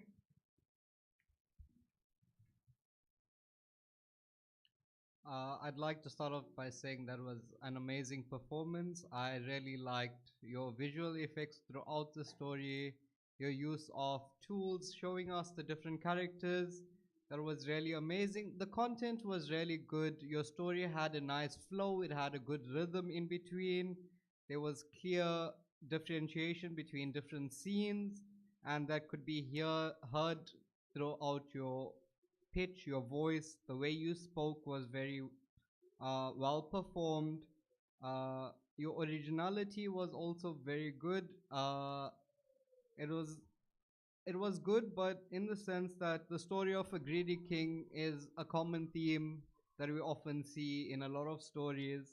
Your language was very good as well, and your values were excellent in terms of pursuing your dreams and working hard towards your goals and not letting anyone stop you in achieving what you really want to achieve in life. Thank you. Thank you for the comment, Mr. Shuaib.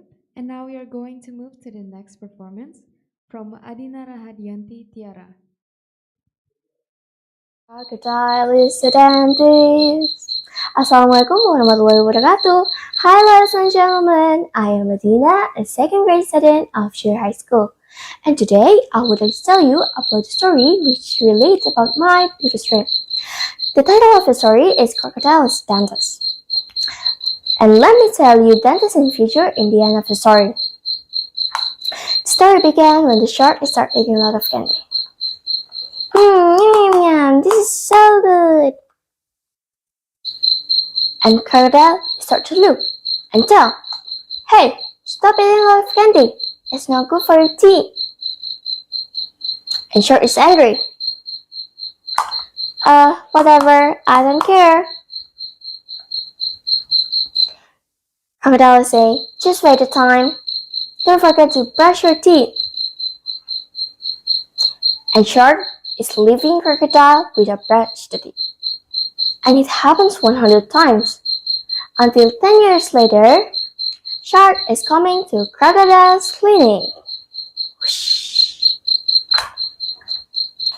Hello, I am Crocodile. What's your problem? Oh, wait. Are you sure that was my classmate? And Shark start to look. Shark and start to crying. Crocodile, I miss you so much. That was a long time. Crocodile and Shark is hug each other. Okay, what's happened? And Shark starts to crying again. My teeth is hurt, really hurt. I can't eat because of this. I can't sleep because of this. And Crocodile starts to tell slowly. Hey, you still eat candy without brush your teeth? And Shark say, yes, why? And Crocodile is start to putting sad face. I already tell you, Shark. I will help you with this medicine, but if you don't change your bad habit, the result will sink. And Shark starts to scream because the medicine is put in Shark's tooth. Ah! That's really hurt. How deadly you were, Crocodile. Crocodile only gives a smile. Until 3 days later, Shark is coming to Crocodile's clinic again to say thank you because it is not hurt anymore because of the crocodile's help. Story moral is we should keep our healthy life until we're getting older. And my goals is being a volunteer to give free treatment for poor people. In future, dentist has important role to keep our healthy, especially for a kid. A lot of them like stewardess, police, dental bleach, suck their teeth is fine. And if you being a dentist, you have a high salary. What a big dream job, right? That's the biggest dream for me. I think that's enough to telling you my turn. Thank you for hearing my turn. Wassalamualaikum warahmatullahi wabarakatuh. Goodbye. That was an incredible performance. Then we are going to listen to the comments from Miss A.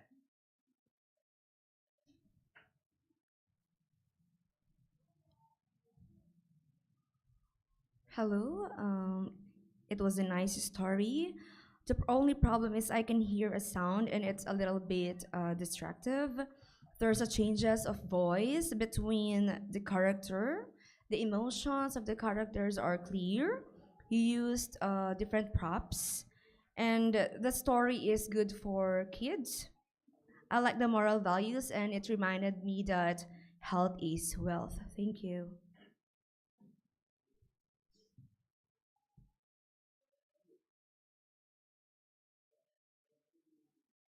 Thank you, Miss, for the comment. Next, we will hear the story from Driantama Manggala Sakti. My name is Driantama Manggala Sakti, but you can call me Drian.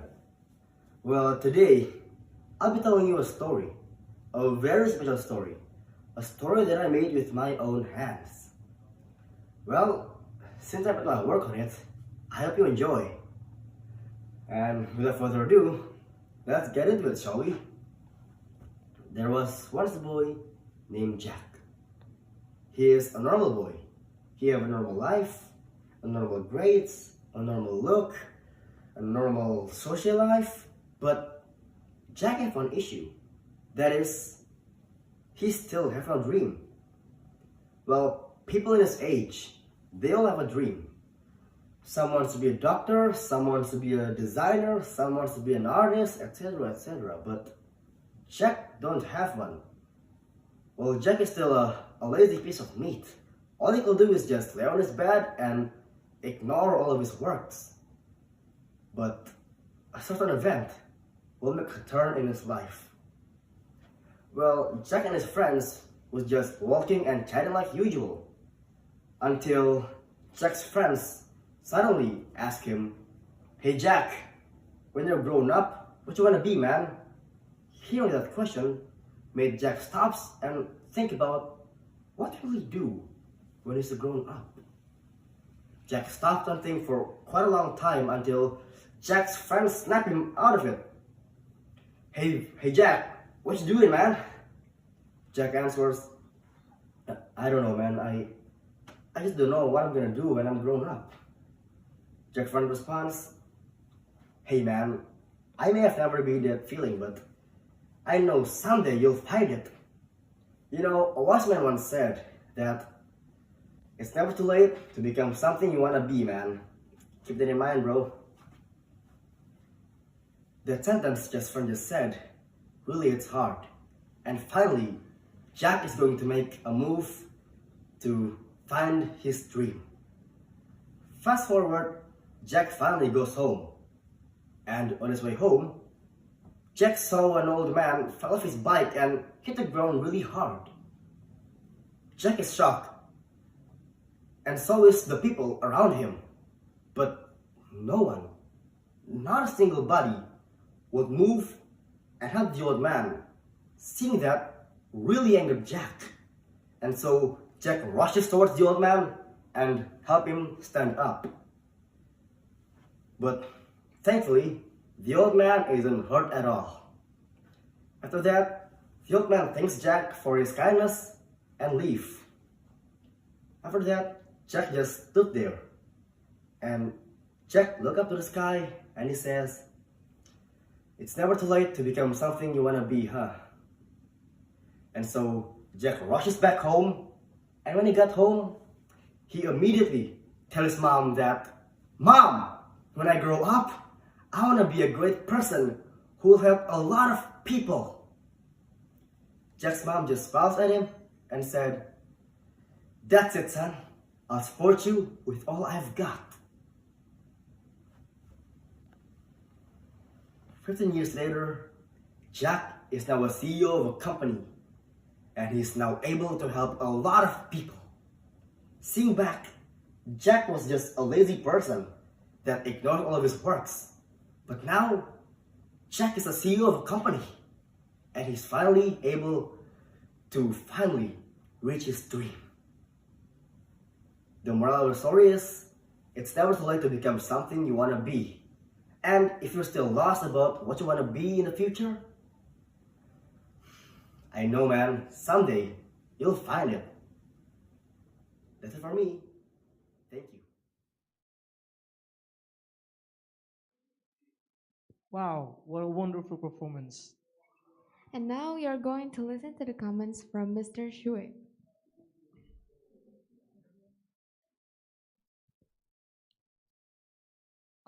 Firstly, I would like to say that was a good performance.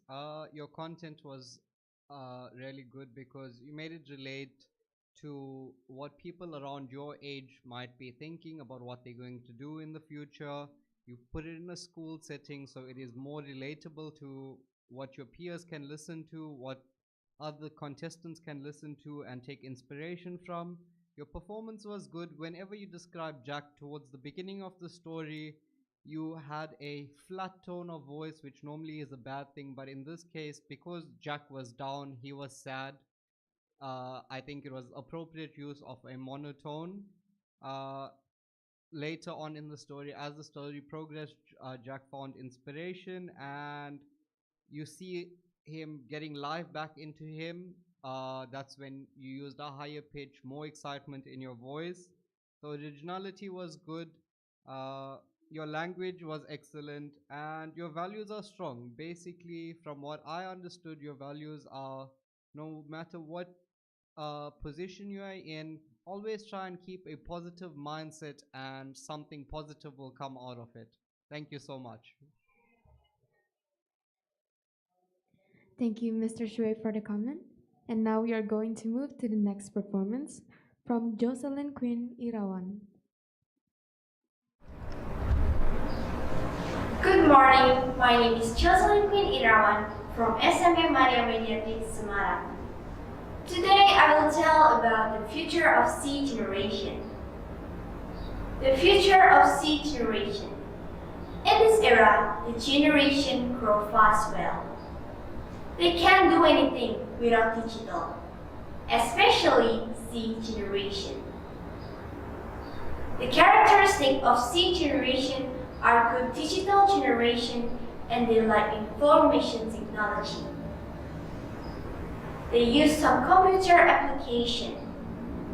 The information is needed for education or personal. They can get them fast and easily. The member of C generation always do everything with smartphone and social media. They like to communicate with all people by social media like Facebook, Instagram, WhatsApp, Telegram, or SMS. By using this media, they become more free to express what they feel and think spontaneously. C generation is known to be more independent than previous generation. They don't wait for their parents to teach them or tell them how to make decisions. They are tolerant with the difference of culture and they care of their environments. They are also raised to be more accepting and respectful of their environments than the previous generation of people. They usually do some activities together, like watching, speaking, listening to the music together. They want to do all that. C generation puts money and job on the priority list. Of course, they want to make difference, but living and growing is more important. Tends to lack verbal communication, tends to be egocentric, individualistic, and doesn't appreciate the process. C generation students have unique characteristics that smart teachers should know. This will be very useful for smart teacher to design learning according to the characteristic of C generation and also their needs. In general, C generation students are always connected to the virtual world and can do everything using the sophisticated of existing technology. These children have been accustomed for holding gadgets since childhood. I am a C generation wants to be a good C generation personnel. I don't want to be egocentric, individualistic, and of course, I will appreciate the process. Let youngsters do the best. If we are C generation students, we can use good technology to learn. We still have good characteristics. We have to improve our knowledge, explore the positive use from Google, Wikipedia, etc. I promise I will be the best C generation personnel. Thank you for watching.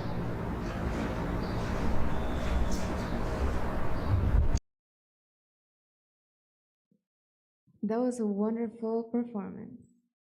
Next, we are going to listen to the comments from Miss I.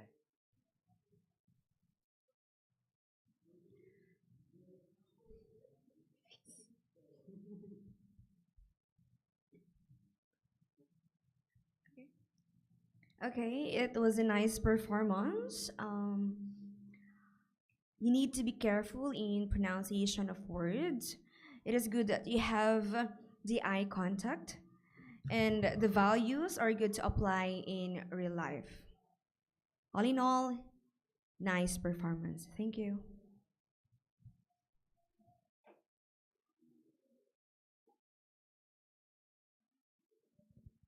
Thank you, Miss I, for the comment. Next, we will hear the story from Sheila Fauzia Palipia. Everyone, how are you today? I hope all of you is in a good condition. My name is Sheila Palipia. I'm from SMA Marsudirini Bogor, and today I would like to give you a story about a little girl who having anxiety and also self-doubt. But actually, she really wants to be a famous singer. So, stay tuned because I'm gonna give you the story. So here's the story. One day, there's a girl named Olympia. She actually really fun and kind, but now she has turned into be a quiet person. And also, she doesn't like to being around people because she's having anxiety. You know why? Because she's getting bullied in her school because she's a nerd. So, one day, she comes home in the middle of the rain, even without care at all that her uniform is going wet. After she arrived home, she sneaked into her room, and then she looked up upon her window, and then see the shining stars in the sky. So she make a wish, and she said, "Dear stars, can I live without my anxiety? I really want to hang out with my friends again, or I can make a new performance." And then she fall asleep. So on the next day, she came to school like usually. But one of her friends named Sandra approaching her and said, "Hey, Olympia, you know there's gonna be a singing competition, right? But I really want to join it, but I can't join it because my brother is sick, so I have to come home earlier every day. So I want you to replace me, would you?" And Olympia was so surprised with that. Deep down in her heart, she actually really wanted to join it, but she's scared. So she refused it and said, "I'm sorry, Sandra, but I can't join you." "Why not? I know you're having a good voice too." But Olympia didn't reply at all. So she came home like usually and sit again to her window and start to cry again. Without realizing, her mother is approaching her and then hug her. Then her mom asked her, "Dear, why are you always crying?" And Olympia answered, "Mom, I cannot achieve my dream. All I want right now is I can live free without my anxiety. I really want to be a famous singer. I really want to be what I could be." And then Mom answered her, "Dear, the only thing you need to do is believe in yourself. Whatever you do, if you don't believe in yourself, then you're not going to achieve all of it." And Olympia think, why she cannot believe in herself?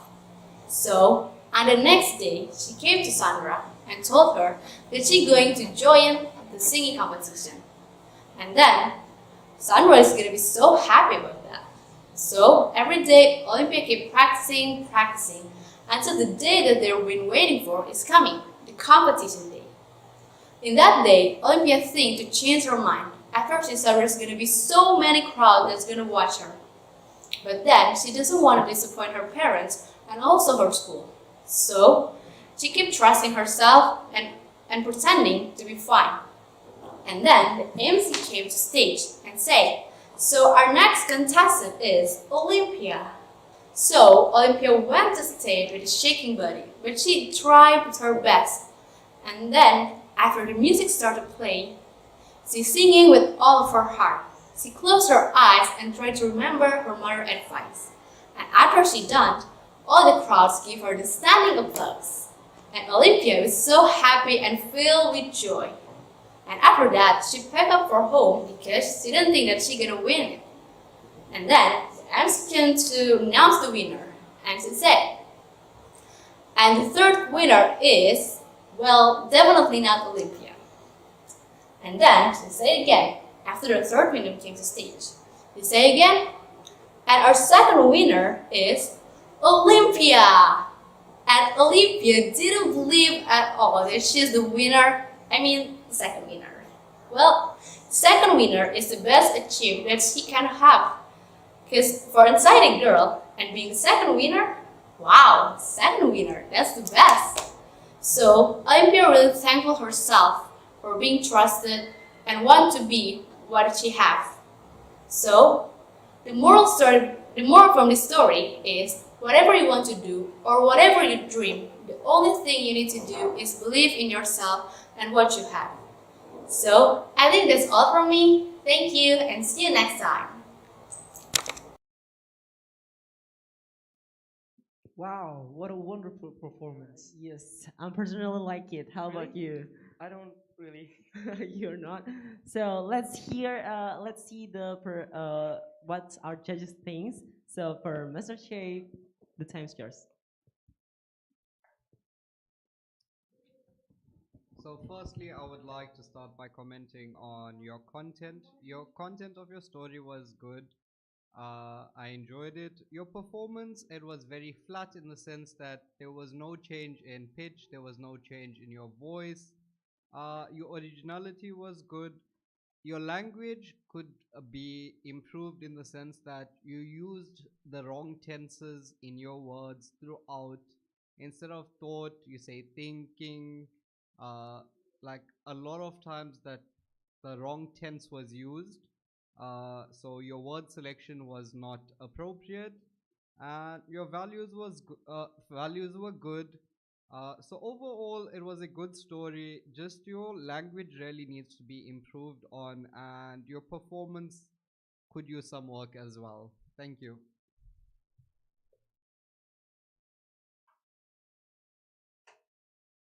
Thank you, Mr. Shui, for your comments. So now we will continue to see the next performance. We will see performance from Gaga Pranajasirat. This story is about a home. This story is about the God's miracle.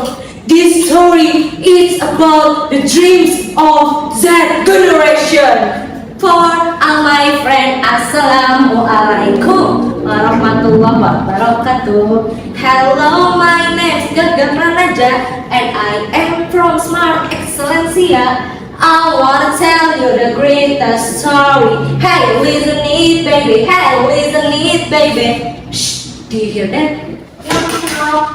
Do you wanna hear my story? Yes, just sit and quiet. Okay, shh. Don't be noisy if I tell a story to you.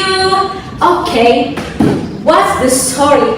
The story is once upon a time, in one hospital, there was a teenager who was being treated because severe stress and suffering from agoraphobia. His name is Michael. He is lame, he doesn't like mirrors, and he doesn't like crowds. Until one night, he woke up and saw a dazzling light in the sky. It was a wishing star that will grant 3 wishes in one night. Then he held out his hands, praying for something. Well, after that, he fell asleep again. In 9 o'clock at night, the first angel sent by the wishing star comes and will grant 1 wish. When you wish upon the star, your dreams come true. Beep beep, hello, I'm a robot. The second wish and I will grant it with my remote control. Beep beep. Michael woke up. He was very happy. Michael said 1 wish. Oh Lord, I wish I could walk. Robot placed the remote control and answered. Okay, beep beep, I make you walk. Beep beep. Surprisingly, Michael was able to stand up. He doesn't need his wheelchair anymore. He can go wherever he wants. Well, after that, he fell asleep again. In 12 o'clock at midnight, the second angel comes and will grant 1 wish. When you wish upon the star, your dreams come true. Hello, I'm a witch. Just say 1 wish and I will grant it with my way. Michael woke up. He was very happy. Michael said 1 wish. Oh witch, I wish I could be the most handsome man in the world. The witch raised his way. Okay, I'll make you handsome. The witch conjured Michael's face into a handsome face. Surprisingly, Michael not afraid to the mirror. He is proudly to see his handsome face in a mirror. Well, after that, he fell asleep again. In 3 o'clock at midnight, the third angel comes and will grant 1 wish. When you wish upon the star, your dreams come true. Hello, I'm Warlock. The second wish and I will grant it with my flag. Michael woke up. He was very happy. Michael said 1 wish. Oh Warlock, I wish I could be healthy. I want to get from here in peace. The Warlord was dumbfounded. You can walk now. You are the most handsome man in the world. But you don't try to live. You will be greeted with happiness by many people. Hearing that, Michael was very angry. Hey, just grant my wishes, okay? The Warlord raised his flag higher. You have insulted me and the many angels, so I will revoke all your wishes granted. Suddenly, Michael can walk. His face his illness got worse. The moral of value is, the Generation Z's dreams are limitless. Our Generation Z must make all their dreams come true with hard work and effort, not like the greedy Michael. So, let's be the good next generation for a nation. That's all more for me. Thank you for watching. See you all next time.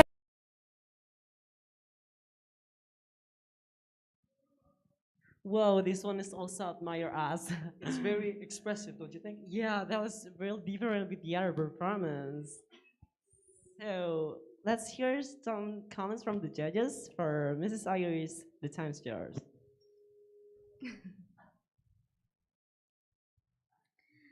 Okay, that was a funny performance. I love the la la la la la.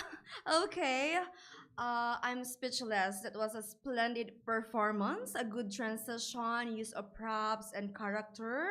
Um, it is interesting because you are singing too. Maybe you can just adjust for how you speak. Maybe you can speak a little bit slowly, and then it's good. You use a facial expression. All in all, wow, wow. The flow of the story. I was amazed with the flag. Maybe it's accidentally fell down, but maybe it's also part of the story. It's really, really impressive performance. Good job. Thank you. Thank you, Miss, for the comment. Yeah, so who's gonna be the next story? So the next participant of this storytelling is Nicole Kenesha Zen.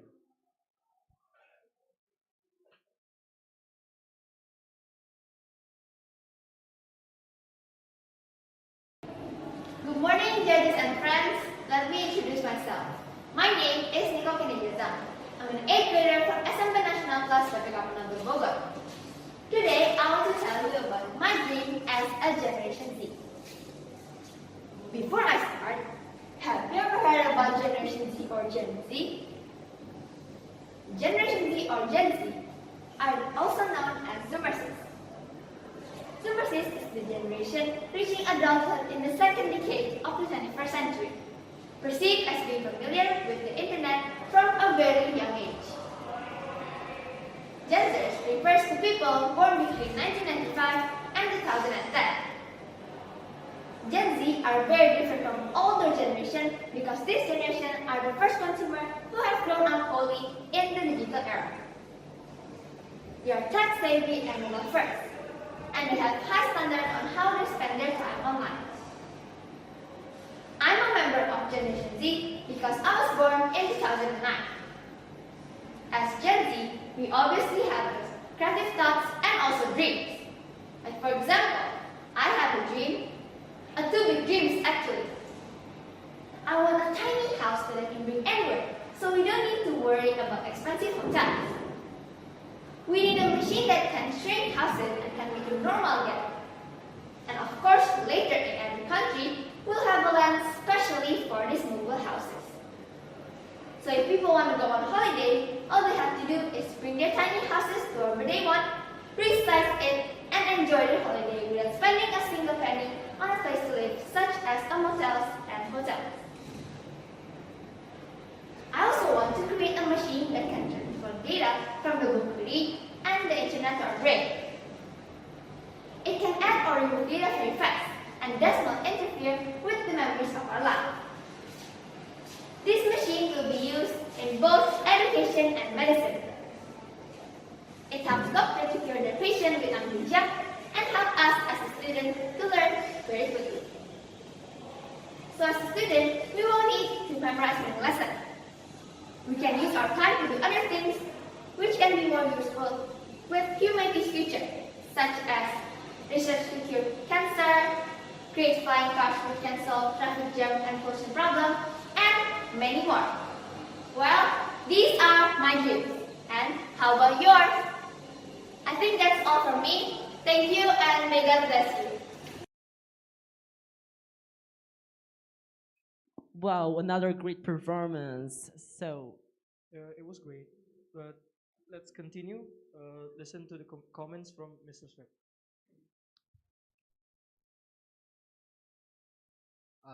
The content obviously was out of the box. It was very different from what other people have spoken about. Very futuristic thinking, which was the idea. Uh, the performance was good in terms of body language, but I feel like you were moving around too much, which could have distracted someone that was listening to you and would instead pay attention to what you are doing. It was more like how you would deliver a speech instead of a story.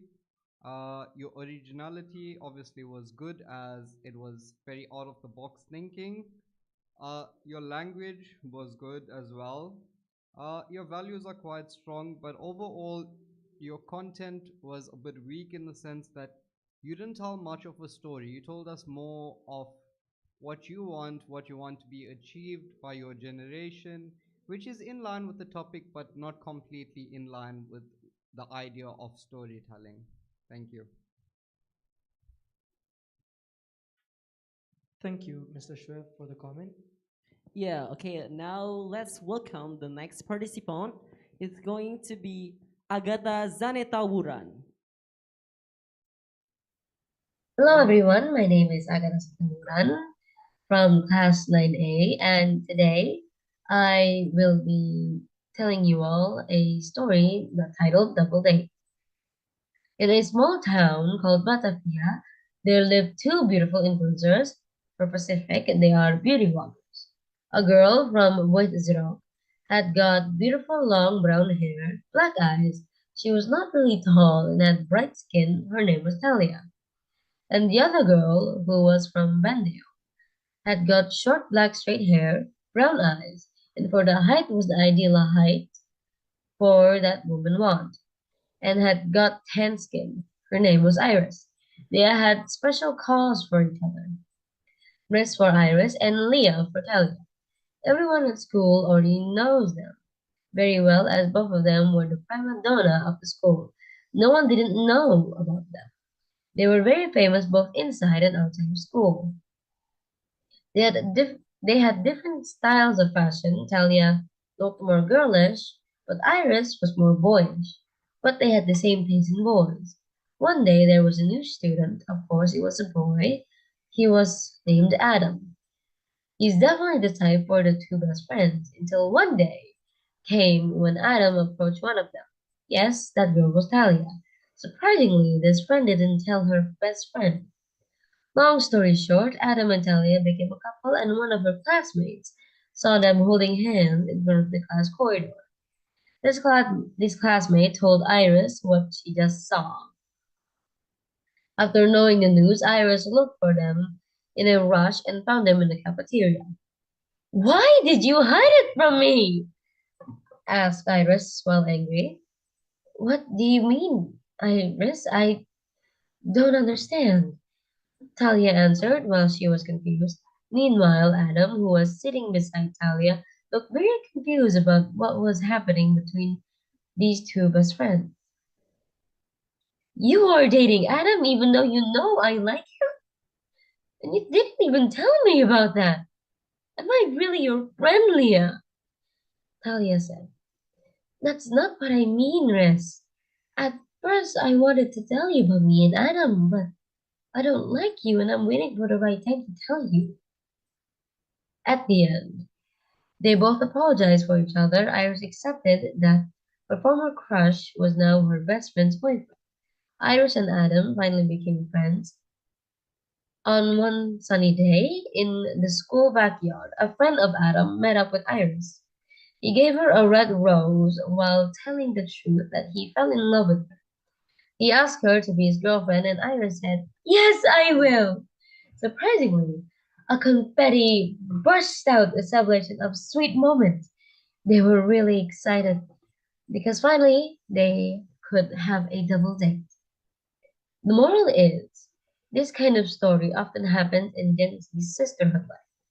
Unfortunately, many of them can't save their friendship because Z Gen has got an unstable emotional feeling. Z Gen are open to everything that they must have a good emotional quotation intelligence, also known EQ. to guide them, to always walk them on the right way. And this is my dream.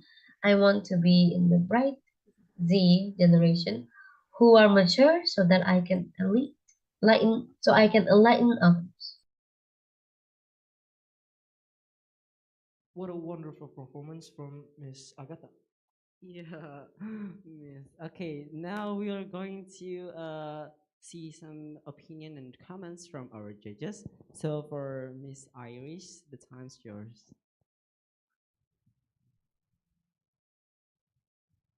Okay, so it was a nice story, and it's like it focused on how or what you want to be. The video is too close to your face, so you cannot show different actions or movements. And I imagine that we are in a Zoom meeting, and you are tasked to tell a story. I can suggest that maybe next time you can add some facial expression and movements. That's all. Thank you. Thank you, Miss Iris, for your comments. So who's gonna be the next arc? The next participant is Nachua Aurora Putri.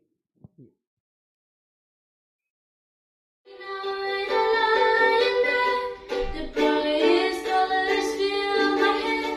A million dreams are keeping me awake.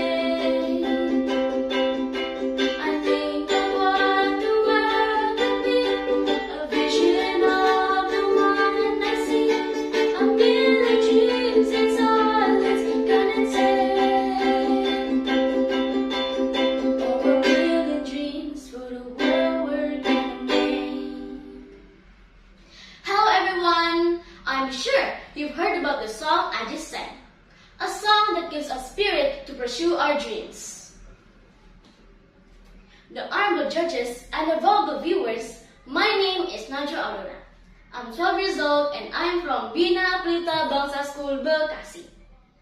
On this beautiful occasion, I would like to invite you to have big dreams.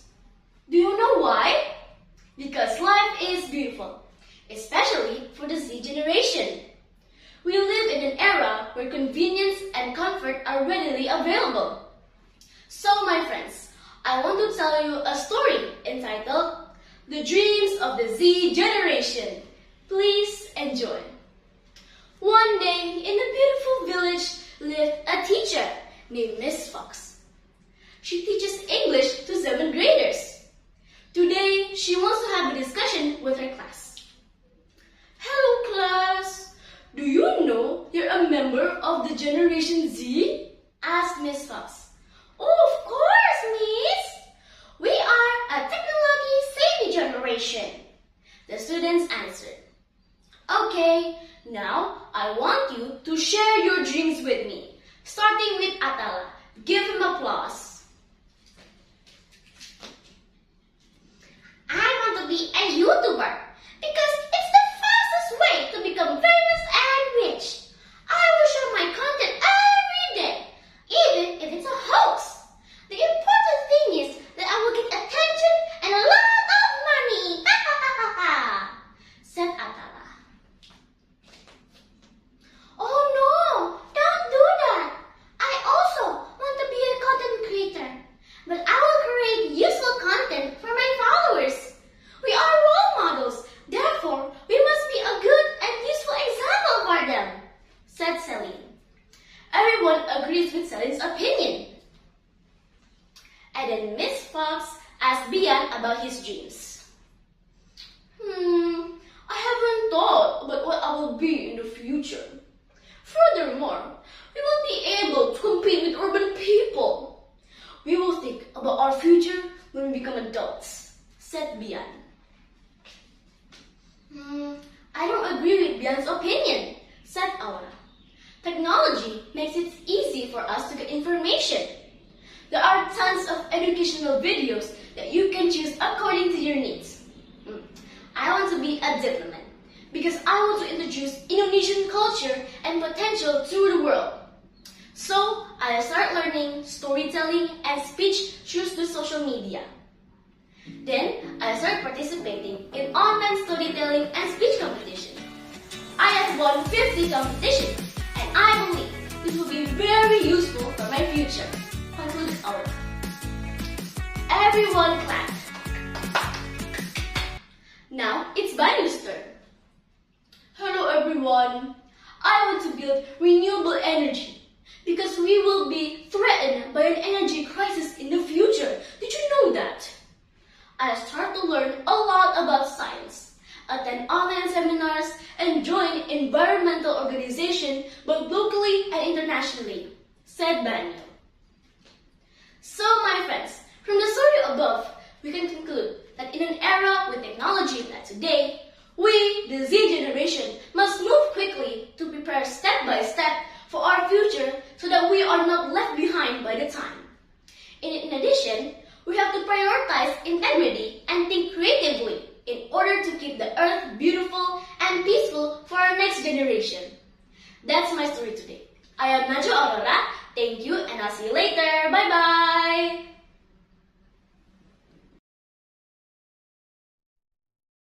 Wow, I like it. Okay, then we are going to listen the comment from Mr. Swab.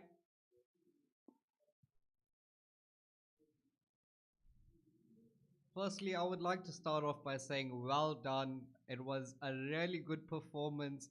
You had my attention from the beginning all the way to the end. I don't think I could take my eyes off the video. I barely could write down my notes because I was so captivated by your story. The way you started off your story with the song really took my interest from the beginning. And throughout your story, you used props and you showed us a classroom setting which gave us an idea of where the story was set. And also you showed us the different students, you used different voices, different pitches, which was really amazing. Your performance overall was excellent. The originality as well. It gave us a classroom setting, a realistic setting which other people who enter this competition would understand because they all are in school. Your language was excellent. I barely noticed any mistakes, and your values were strong because using your different characters, you showed us different values, which was amazing. So, overall, well done. Thank you. Okay, thank you, Mr. Shep. And I believe you guys all waiting for the next performance. So who's gonna be the next? Dayu? The next performance is Felicia Harley. Okay.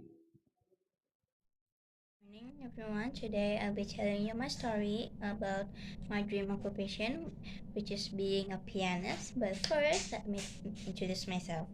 My name is Felicia Harley and my nickname is Felicia, and I am from Sekolah Dasar Bogor, and this is my story of my dream occupation of being a pianist someday. So once when I was 5 or maybe 6 years old, I had some private lessons.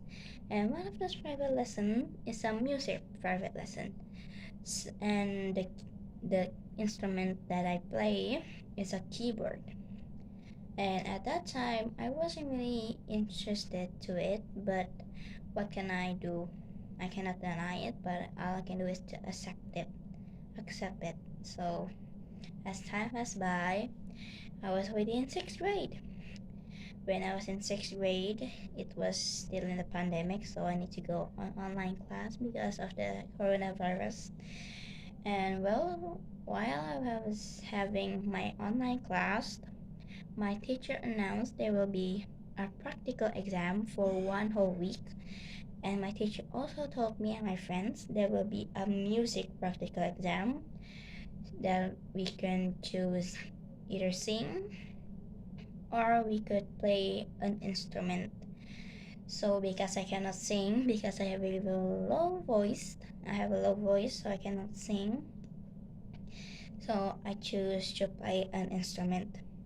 After my class was dismissed, I get up and go outside and open my garage and search for my keyboard that is already from 2017. After a few hours of looking, I finally found my keyboard back from 2017 and also some note sheets, so maybe I could practice with them. So I hurried, got back inside, and I built up the keyboard again, set up. And I was standing in front of the keyboard and said, I need to convince myself to try to play this keyboard again for the exam. So after almost 1.5 week, I finally convinced myself, and I actually did convince myself to learn again about the keyboard. And the day has come when I arrived at school. I quickly run inside and go up the stairs and headed to my classroom. In the classroom, I was sitting and I was thinking. I felt nervous, scared if I could perform right or not. But when it was my turn to go at the front and perform, I felt like my spirit wasn't in my body again. But I just keep on going. And once I started my perform, I believed myself that I can do it. After my perform is done, I bow down. After that, I hear some applauses from my friends and my teacher. And I was actually really relieved and very happy that I did my performance really good. And it's actually very out of my expectation, out of the box. So yeah, after that I went home, and after I went home, I unpacked my bags. Like I unpacked my stuff, like my keyboard, my water bottle, my snack, my bag. While I was unpacking my keyboard, I saw a big sheet fall from the top of my shelf, and it fall down like a leaf to the ground.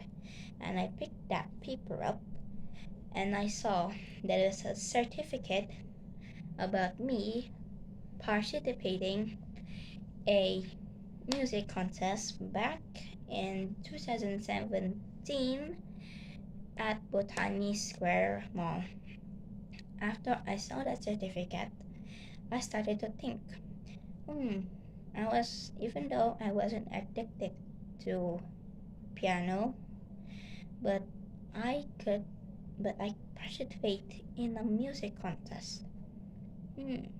So after a long think for like maybe 1 hour to 1.5 hour, I decided that I want to learn about keyboard again.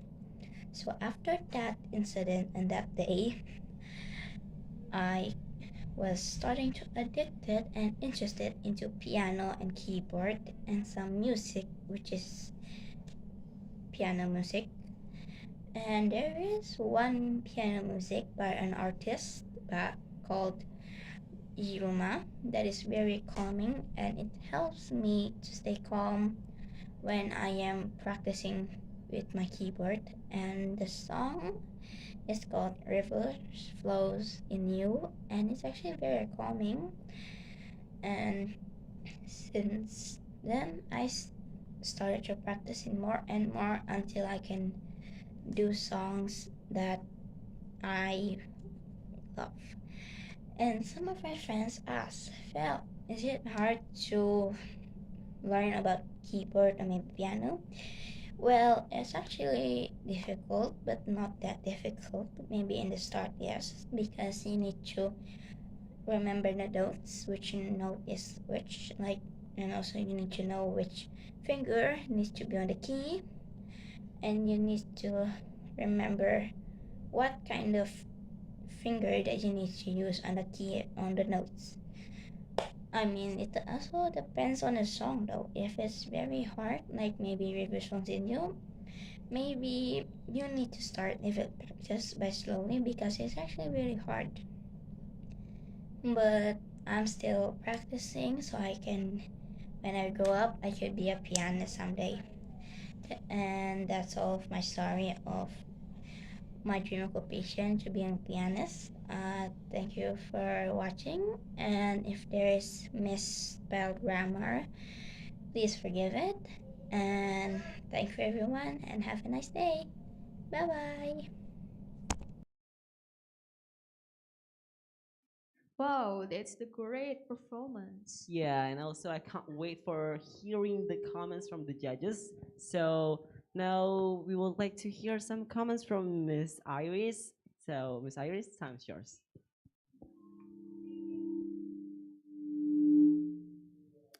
Okay. The content is good and realistic, and maybe it's all about yourself.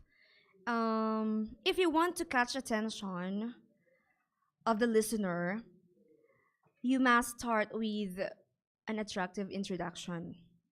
I just noticed that there's no transition at all. The voice, the facial expression, it's like monotonous from start until the end.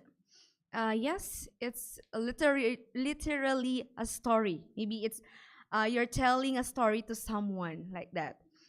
Um, I suggest to practice more. And one thing that catches my attention when you said, I believe in myself, I can do it. So practice more. Thank you so much. Yeah, thank you, Miss Iris, for your comments. Okay, before we start, can you guess who's gonna be the next performer? No, I don't know. Can you just tell? Okay, so the next performance we will see a performance from the participant named Sheila Yeseva Sitorus.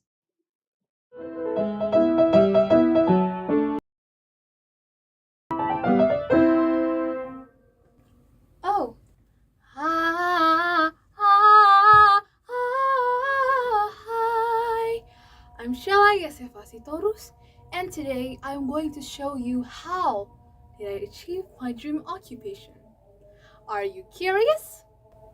Well then, take my hand and let us go to my journey. It all started when I was just 2 years old. I've always loved to sing because it spreads joy to other people.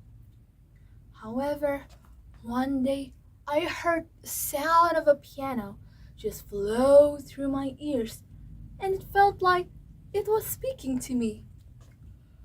Do you want to enter the world of music? I do like spreading joy to other people by music. So, yeah. And then, playing guitar, especially piano, became my new hobby. I kept practicing and keep making a new progression every single day. Isn't that crazy? And then I joined a drama club for the very first time. And you know what?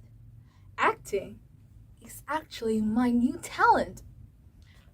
Wait. If I combine music and acting, I can be a musical actress. Isn't that crazy? Anyway, the process isn't easy as you thought.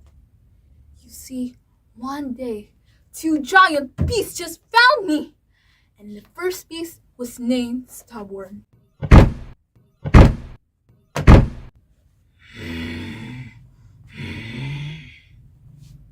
So you are Shella, who has two amazing talents? He blew his magical powder at me and made me a stubborn person. I don't want to take any suggestion for other people. And because of that, I cannot win my acting competition. The second beast named Lazy just grabbed me and moved me to the most comfortable chair. I cannot move, and I was too lazy to practice. Because of that, my teacher just cancelled my piano competition. And my talent started to fade away, and the two beasts almost wins. But I'm not a quitter.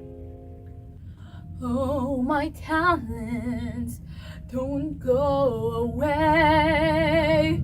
I will get you back into my arms, and you ginormous beast, I will fight you now. Oh God. get out of this problem. Please, save me, God. Then, God gave me strength, and I was being able to get up and practice on my piano. And then, my teacher just gave me another chance to perform. But this time, I asked people for their suggestions about my performance. And I take it and fix it. And because of that, my performance went well. And the two bees starting to shake. Oh no. Their bodies starting to get melt and turned into a liquid. Oh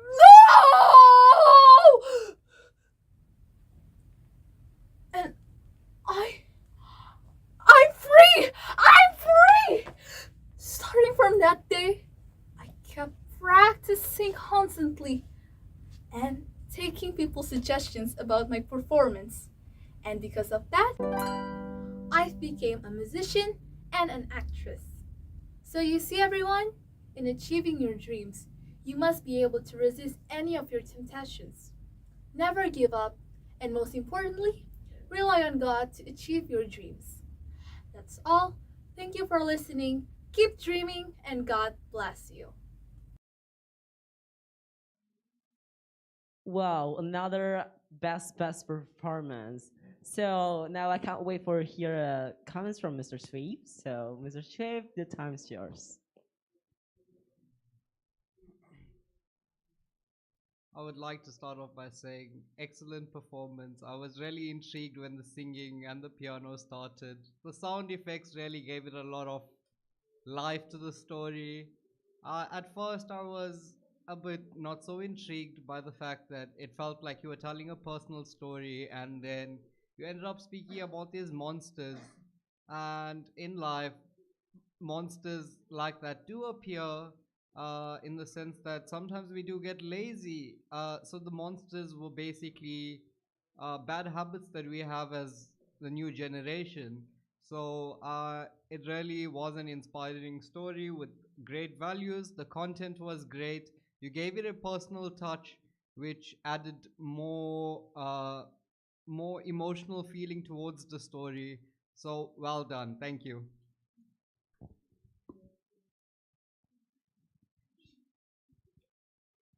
Okay, for the next performance is Laura Zitka.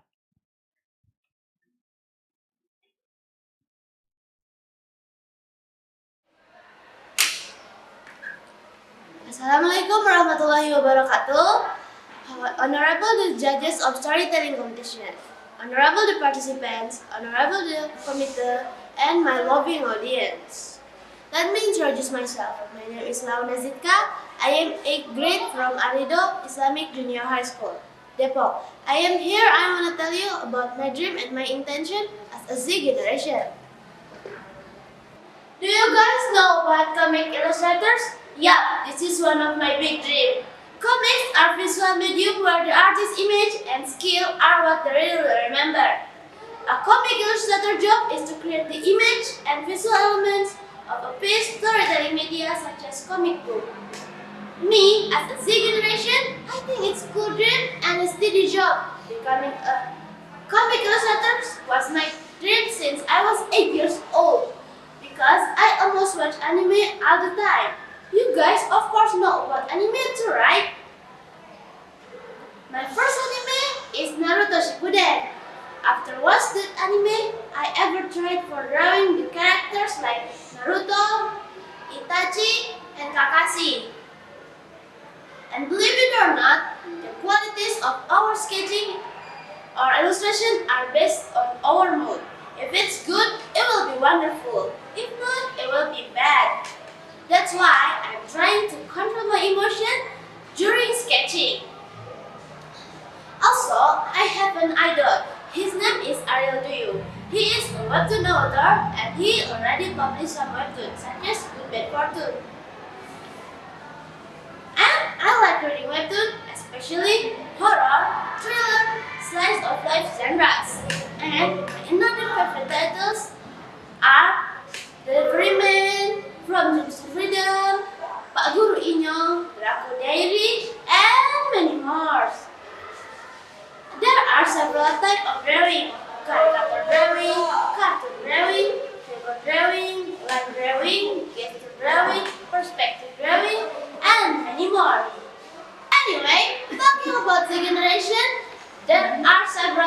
about it. First, the generation is colloquially known as Zoomers, is the demographic cohort succeeding millennials, preceding generation Alpha. I strongly believe that Gen Z Indonesia have a lot of talent, not only at drawing, but it can be singing, acting, writing, and many more. So come on, we have to be aware with our own skill and make it better every day. Then back to my dream and my intention. Being content illustrators is good and flexible for now because we can access or read what we want using our smartphone. And I hope my dream can be inspired for other young generation. Okay, thank you for watching. Wassalamualaikum warahmatullahi wabarakatuh. What a very energetic performance, isn't it? Yes. Then we're going to listen to the comments from Miss Irish.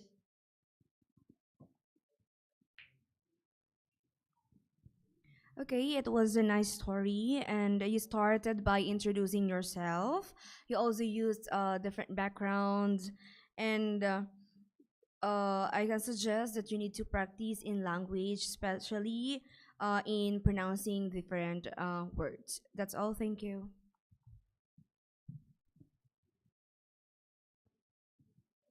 Thank you, Miss Irish, for the comment. Next, let's continue for advertisement. This event is sponsored by Kelas Diving Club, Narcisa Family, Anas Family, Mateos Family, Ajinomoto, PT Adisti Indah, DBS Family, Jasbi Salon, Jeldas Family, Apotek Sejahtera, PT Marine Road Valen Angkasa, Maxi Sarana Ban, Yoyik Diary, PT Tunggal Buana Utama, PT CMK, Max Family, 11 IPA 1, Angkatan 17, Grand Metro Hotel Puncak, Arroyo Family,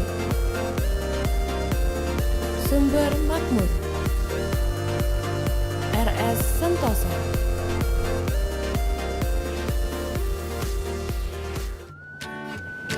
I gotta find my way back to summer paradise. Sean Paul Simple Plan. My heart is sinking as I'm lifting up above the clouds away from you. And I can't believe I'm leaving. Oh, I don't know what I'm gonna do. But someday I will find my way back to where your name is written in the sand. Staying in my brain. 'Cause I remember every sunset, I remember every word you said, and we were never gonna say goodbye. Yeah. Singing la da da da da. Tell me how to get back to summer paradise with you.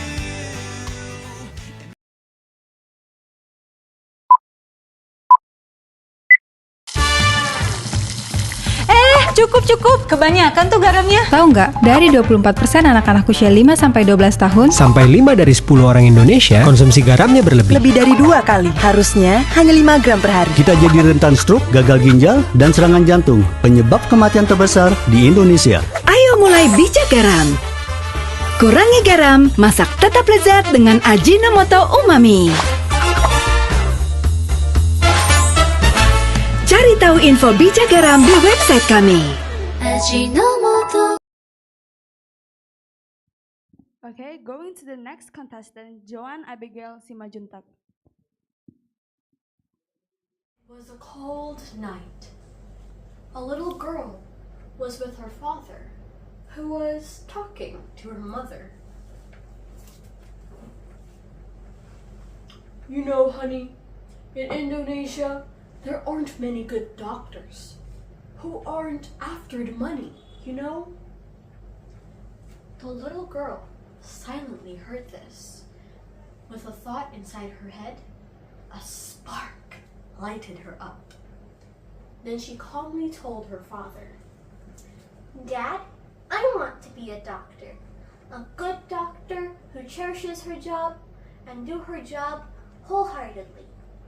Hi everyone, my name is Joan Abigail Simanjuntak and I am from Oret Laboran Middle School in Pamulang, South Tangerang.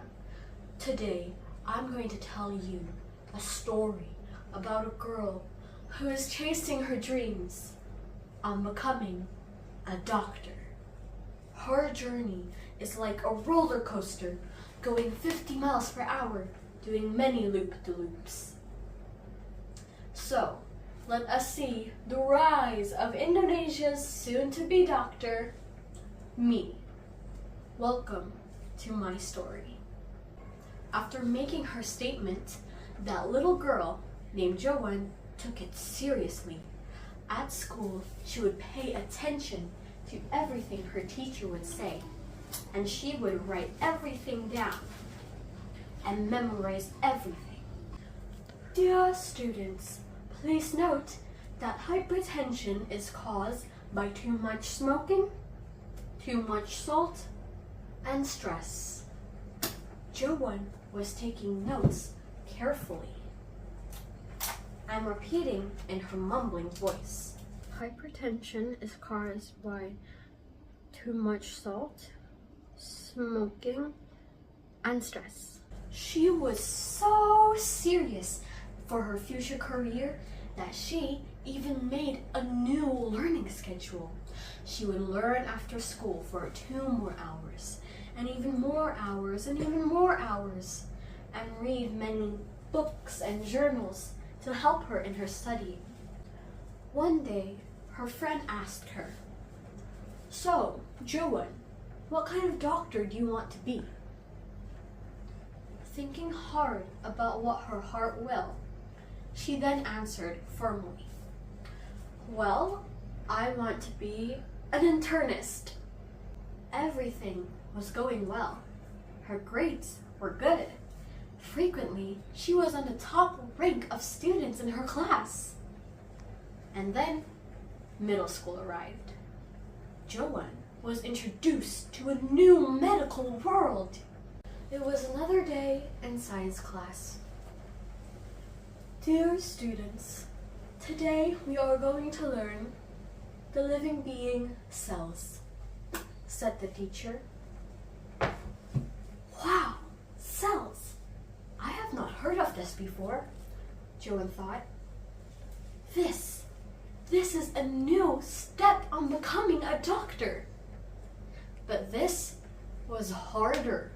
There was so many things that she must remember. But day after day after day, Joan became even more interested in cells and enjoyed learning it. But now, Joan is getting older. She keeps meeting the same question. The question about her future. What college are you going to? What are you planning for your future? Are you ready for your future? My answer is still the same. I am Joan. I will do my best to become a doctor, to expand my knowledge, to be a blessing for others, as my God want me to be. Fighting for your dreams is going to be hard, but if you expand your knowledge for a better future and put your mind, heart, and soul in the right place, you'll get there. I know it. God will help you. That is all from me. Thank you for listening. God bless you. Okay, another wonderful performance. Next, we are going to listen to the comments from Mr. Schwab.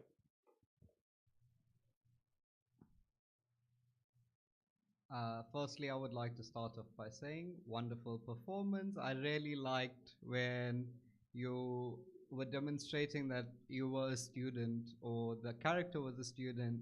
You had a different outfit, you showed different perspectives, you had the right props. So you really gave us a lot of imagery, which was really good. I like the way that you kept changing your tone as needed, really gave life to the story. Your content was good. You knew what you were talking about. You had it well planned. You had a good flow, rhythm. Your language was very good. Your grammar is quite good as well. Your values are strong as well. So overall, very well done. Thank you.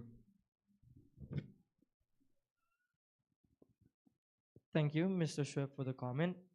Next, we will hear for the next participant, Natalie Anindia. And the audience, I'm so grateful that I can participate in this storytelling competition. I'm Natalie Anindia from Desa Putra Junior High School. I'm a 7th grader. Welcome to the Gen Z era. In this era, information and internet even move faster than jet plane. Gen Z are accustomed with the internet since the first day of their life. People are spoiled with the various applications in their gadget. I have a story about someone who had learned that technology was not always good. One day, it was a hot day. I spent the Sunday afternoon sitting in the living room. I turned on the fan and enjoyed my iced tea. I was scrolling my Instagram account when suddenly someone knocked the door. It was Rana. Hi, Tiffany. Hi, Rana. Get in and have a seat. Want an iced tea? Sounds good, thanks. Then I made her a glass of refreshing iced tea. She was scrolling her Instagram account when I gave her the iced tea. Then we talked about our friend, Gina, who had just won a poster design competition. Then she was busy with her Instagram again. She scrolled here and there, from one online store to another. She looked frowned sometimes. Then she showed me her phone screen. It turned out that she was confused which clothes to choose. She wanted to buy a new dress for the Christmas. She asked me for advice. This dress suits you, it's simple but elegant, I suggested. Really? I also like it. I'll buy it. Rana replied happily. I think you need to be careful. Make sure that it's a trusted seller. Don't worry, there are a lot of good reviews here. Are you sure that those aren't fake reviews? Why don't you buy on Marketplace? Rana assured me that it was safe. Then she transferred some money to the seller. The seller informed her that she will get the dress in 2 days' time. 3 days afterwards, Rana came to my house again. She looked worried. Tiff, it's been 3 days, but my dress hadn't arrived yet. Try to contact the seller, I suggest. I have phoned him several times. It seems that he blocks my number. I'll phone him using my number.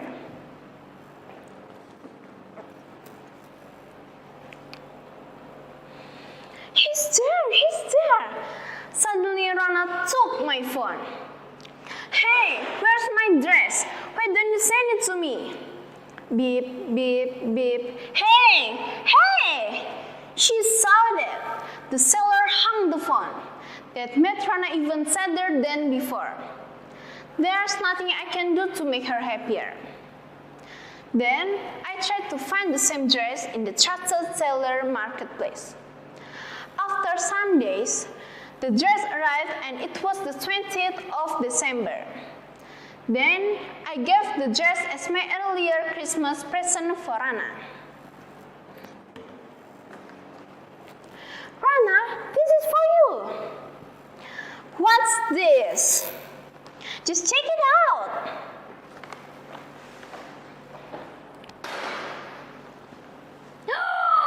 Thank you, Tiffany. She was very happy and thanked me for the present. The moral value of this story is technology is the convenient, but we need to be more careful. So yeah, that's my story. Thank you for watching and have a nice day.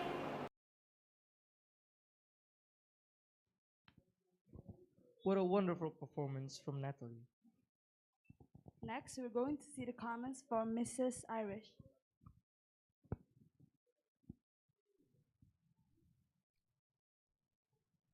Okay, hello. It was a nice story, and we can see that there's a changes of voice in each character. I can see that there is a big space, so maybe you can use it or can add some body movements or do something which is related to your story. And then next time, be careful in pronunciation of words. All in all, good job. Congrats. Thank you. Okay, thank you for the comments. Next, from Sydney Eugene Chia.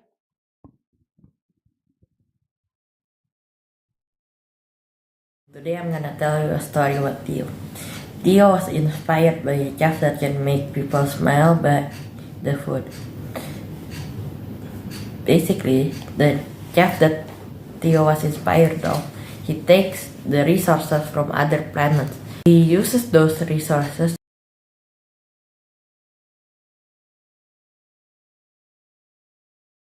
My name is Sydney, and today I'm gonna tell you a story about Tio.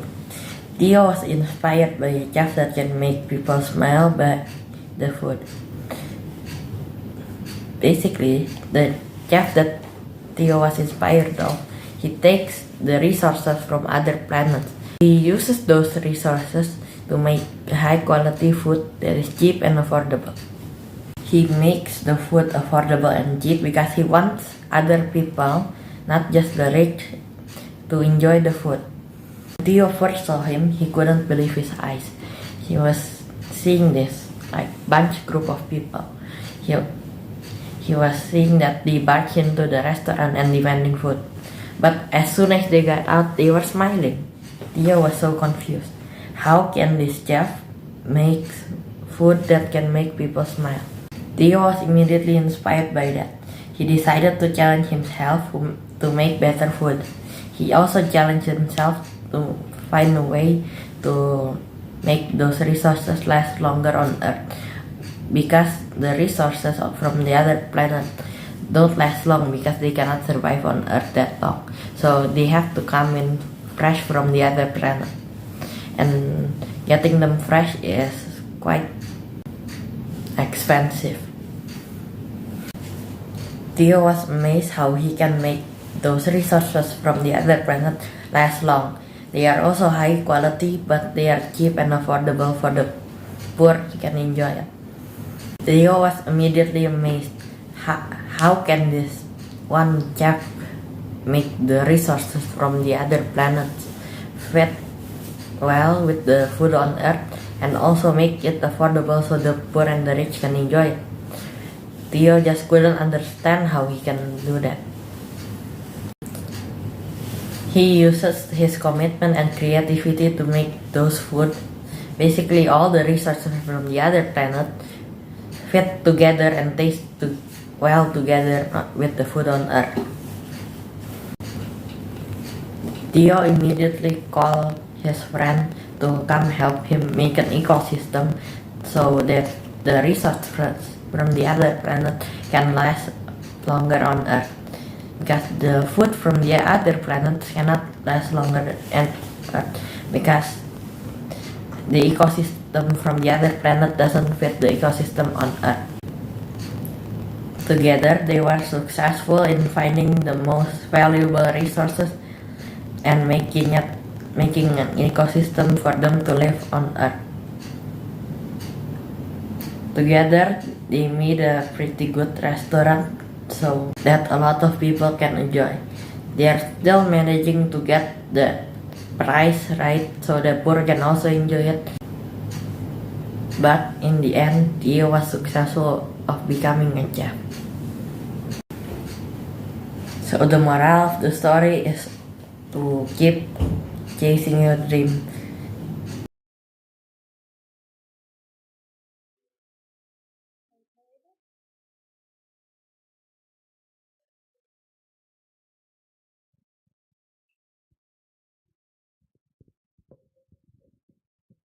Okay, that's another genuine performance. Then we are going to listen to the comments from Miss I. To Mr. Chef. Firstly, I would like to congratulate you on the originality of your story. It was very creative. Space Cats, very interesting. Your performance, I would say it was a bit flat. It had a monotone. Basically, that means you used one tone throughout. As well as, I'm not sure whether it was technical difficulties or I noticed towards the end of your video, it was cut and restitched and you were speaking over and you weren't speaking in real time. Your content, it was good, but the order that it was in, it didn't make a lot of sense because you didn't give us a full introductory and you're talking about these cats and then all of a sudden they found space and then they're talking about resources. So it wasn't structured very well.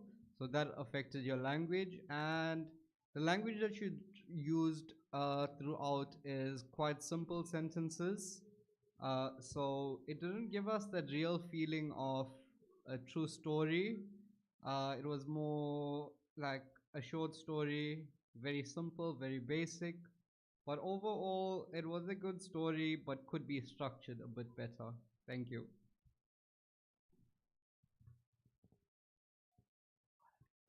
Thank you, Mr. Chef, for the comment. Next, the participant is Jennifer Louise Priscilla Waworuntu.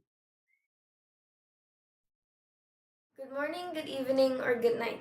My name is Jennifer Waworuntu and I am from SMA Marsudirini Bogor. I am 13 years old and I'm currently in 8th grade. I will be telling you the story of my own creation, Cordette's Dreams. Cordette's Dream Journey. 2006, a mother who was ill had to give birth. The doctors told her that it was better to give up on the child, but she refused. In the end, she gave birth to a small baby named Cordette, meaning little one. The baby was so small because of the mother's illness. As she grew up in a small town, Cordette was always the smallest in her class, and she couldn't even hold a pencil. Knowing that she couldn't hold a pencil, she didn't give up on her dreams. She told her parents how she wants to become a digital illustrator, but what they wanted for her was to continue her father's company for the family. Honey, you can't even hold a pencil. How will you illustrate? You should just continue your father's company. It will be good for the family. Her mother said she didn't give up. She practiced and learned how to hold a pencil. Her little brother James was always there to keep her company whenever she's drawing though. 3 years later, she was in 3rd grade, and the teacher asked for the students' dreams. She answered with, "I dream of being a famous illustrator when I grow up." When the class heard that, all they did was laugh. You can barely hold a pencil. How will you illustrate or even draw? She held back tears.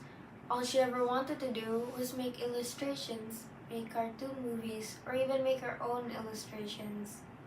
Hearing this, she got heartbroken, so she never brought up the topic anymore. Drawing is her hobby, but she only does it alone, and she hides her drawings under her pillows. Her family wasn't supporting her, so she kept it all quiet. She only told her little brother James. He supported her, but the rest didn't. When she turned 18, she wanted to find a college that focuses on arts, but she was scared the others would judge her, so she kept quiet while searching for the college. Once again, her teacher asked her class what dream major they want to be in. Mention your dream major. Cordette.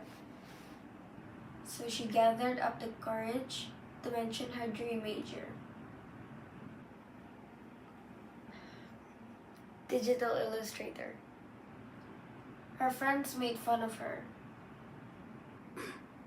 Oh, you can barely buy food for yourself. The equipment for digital illustration is expensive, you know. So is the college itself. Tears held in her eyes. She was heartbroken again. Why is it so hard to reach my dream? Why are there so much obstacles? She thought. She found an idea, which is to sell her artworks. And it wasn't long after until an artwork collector came by to buy her paintings. She sold them all to the artwork collector. And surprisingly, the artwork collector wanted to work with her to make her famous and to sell her paintings. After 3 months, she started making a huge amount of money. When her family saw her at the television, they were angry, but they knew she had the talent. The moral of this story is, even though there are a lot of obstacles to reach our dreams, we should always do our best to reach our dreams, even though it's pretty hard or you get tired sometimes, you can always do it.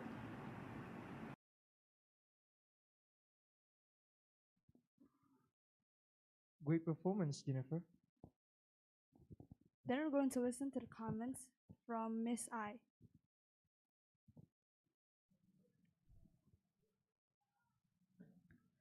Okay, it was a good story. You have your props like book, notebooks, art materials.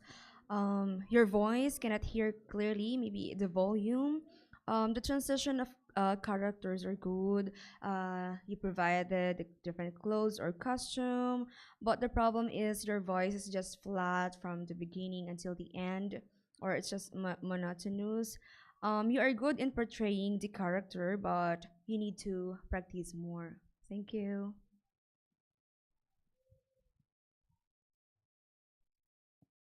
Thank you for the comments. Next up, Benedicta Suci Aprilia Praninta. Introduce my name Benedicta Suci Aprilia Praninta Ginting. I come from school SMP Pelita Insani. Today I will tell about my dream. Guess what my dream is?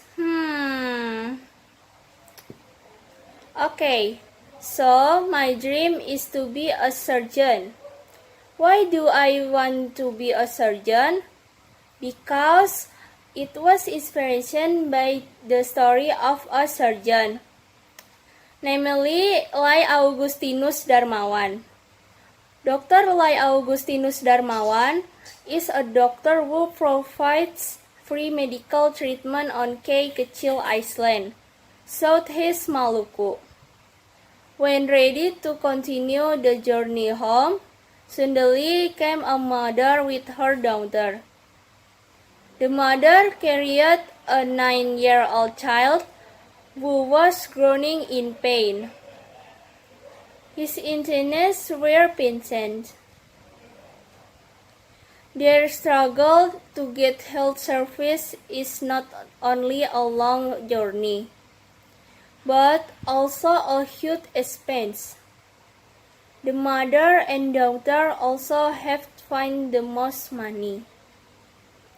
Such a strong daughter lies down as he reminisced about his patients.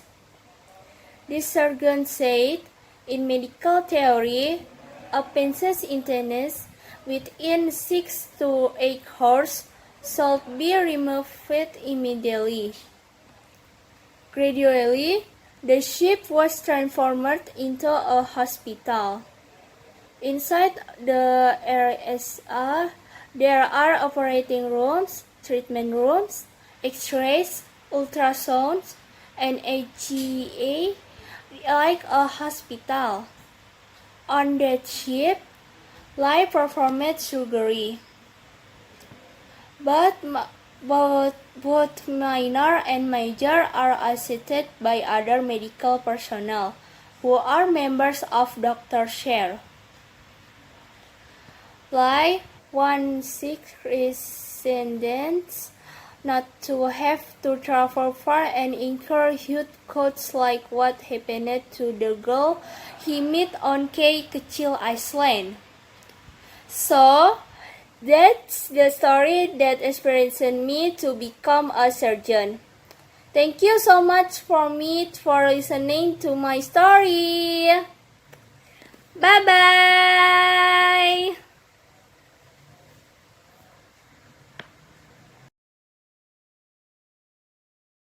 Okay, another energetic performance. Next, we are going to listen to the comments from Mr. Shah. Introduce my name Benedicta Suci Aprilia Praninta Ginting. Firstly, I would like to say thank you for your performance. So let's start off with performance. I find that you had a very monotonous tone from your use of different pronunciation of certain words throughout shows that you were possibly reading. I'm not sure, but certain words were pronounced differently each time you said it. So that's an indication of you reading a story instead of telling a story. Your content, it was about someone. From what it sounds like, it sounds very interesting, very futuristic, but it seems like it was inspired from a true story. And the idea was to give us your own story, which had more energy, more excitement, and your language, as I discussed previously, your pronunciation needs work. Also, you need to choose certain words appropriately. And your values, you haven't clearly indicated what your values are other than what your inspiration was, which basically does not show us what your moral values are. Thank you.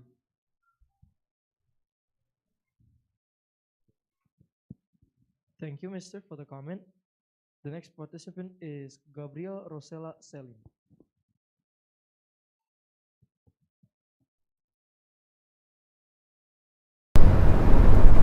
Good morning, ladies and gentlemen. I'm Celine from SMA Marsudirini Bogor. I was born from an ordinary family with an extraordinary God. I was so blessed that I got to be born in this family because my mom and dad always taught me to be more independent and always counting on God. By the way, I was born in 2007. People always say that the person who was born in 2007 is also called a Gen Z. Gen Z my age has already entered junior high school, and soon they will be entering senior high school and going to college. Of course, we have already decided and think about our future, whether it's gonna be a career woman, a YouTuber, a gamer, a content creator, etc. But right now, I don't have a picture of me in the future. Well, when I was little, I used to have two dreams. So, one of my dreams are a doctor. I wanted to be a doctor because my mom used to watch Grey's Anatomy. I used to think that being a doctor was so cool. So the next one is, I wanted to be a designer. I wanted to be a designer, it is because I loved to draw at that time. I was drawing so good. But as I grew older and older, I get busier with so many activities. So that's why I left my dream of being a designer, because I left my drawing hobby. So now I no longer have a certain goals. But I know one thing for sure, that is I want to be a successful person. Successful, according to my vision, is to have a lot of money, or I can say, rich. By being rich, I can help those people who were born unprivileged, such as the orphans. I can help them by sending them to the college, so that they can also reach their dream.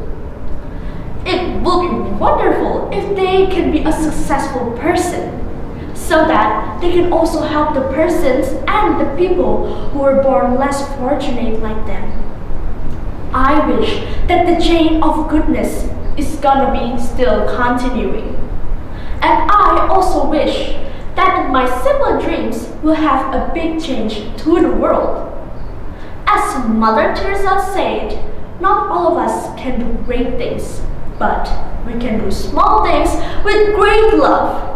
So let me just enjoy my time of growing and developing into a successful person that I dreamed of. Thank you for listening and have a nice day.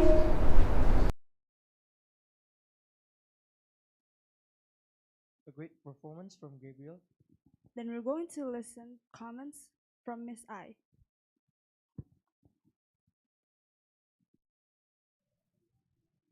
Okay, you had an interesting introduction, and it seems like it's the story of your life, and it's clearly stated that you want to be a successful someday. And I am looking for something, or I am waiting for something that it can catch my attention. But all in all, you did your best. Good job. Thank you.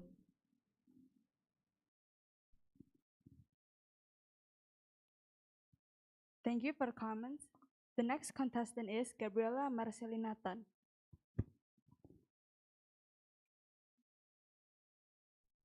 Gabriela Marsudirini. I am from 8th grade, and today I am going to tell you a story that is themed Gen Z. Hope you guys enjoy. So, the story starts with a little girl named Lina. She is very confused of her own future, and she is very frightened to think about it. She thought about being a singer once, but her parents never really supported her actions. That's why she didn't think about becoming a singer anymore. Her parents forced her on a different career path, which is becoming a doctor. Becoming a doctor was never really her thing, but since her parents forced her to become a doctor, that's why she wants to become a doctor. But one day, Alan changed it all. Alan was Lina's friend, and he decided to help her through her dream. So one day, Alan asked Lina, "What do you want to be in the future?" And Lina replied with "I want to become a doctor." Alan asked what was the reason she wants to become a doctor. Then Lina said, "Because I don't know what to be in the future, so my parents just decided it for me." Alan looked at her and said, "Why would you let someone take over of your life? It should be your decision. You cannot just let someone make a decision for you. It's your choice." Lina looked at him and said, "I have no other choices. It's what my parents would want. So if I become a singer, they wouldn't support me for my decision." And Alan said, "Fine, if they don't support you, then I will." Lina thought he was genuine with his words, so she decided to focus on becoming a singer. She decided to study hard to be a singer. But one day, while she thought that her parents might accept her for being a singer or having a dream as a singer, her parents got really mad and said, "You cannot become a singer, you will become a failure. So that's why, instead of being a failure, I want you to become a doctor." Lina just gave up, and the next day, she studied very hard, and she told Alan that maybe being a singer wasn't the right path for her. Alan got really sad, and he said to Lina that, "Well, I can't say anything no more, because if that's what you really want, then I cannot force you." He was right. He cannot force Lina to make a decision that she doesn't want to be. So instead of forcing her, he just lets Lina be. So after school, Lina, as usual, Lina goes to find Alan, and they walk home together. But Ellen was nowhere to be seen, so she decided to go home by herself. But while she was strolling at home, she saw Ellen laying on the ground lifelessly and dead. She thought that it was no way it was Ellen. So as she took a closer look, it was indeed Ellen lying on the floor lifelessly and dead after a car crash. Lina got a mental breakdown. Guilt consumed her. She felt really bad. If only she was there for him, it wouldn't be like this. She was really, really sad and felt really miserable because her only friend, Ellen, who supported her, passed away. So during classes, she never felt energetic. She just lay her head on the desk until one day the teacher said, "Hey, Lina, I'm sorry for your loss. But you cannot be like this." Lina looked at the teacher and said, "What? You cannot make your decision for me. It's my choice." But the teacher said, "It's your choice, but I am saying this for your own good. If you gave up because of Alan, you're not going to be anything. Your dreams will be ruined." Lina finally snapped back and think about it. The teacher was right. So she decided to study hard and follow her actual dreams. Instead of being a teacher, she wants to become a singer. So by that, she studied really hard to become a singer. She worked for herself. She learned that she doesn't need her parents' support.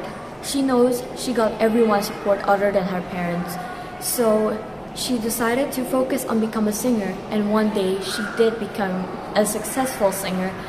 And everyone was really proud. Her parents, who never supported her from the start, finally started to supporting her. And it was still hard to let Ellen go for Lina, but Lina knows that Ellen will always be in her heart forever. And that's why she finally became a singer, and she finally achieved her dreams. So in conclusion, or the moral of the story is, don't give up so easily. Remember, your dreams are your dreams and you work hard to achieve them. And also, you cannot give up just because one of your supporter died or passed away. You need to keep on going, and yeah, just believe you can do it. And one day, who knows, you might become a successful person. Yeah, thank you for listening. It doesn't make a lot of sense because I'm in a hurry right now, but thank you very much for spending your time. Thank you. Bye! Okay, another great performance. Next, we are going to listen to the comments from Mr. Shed.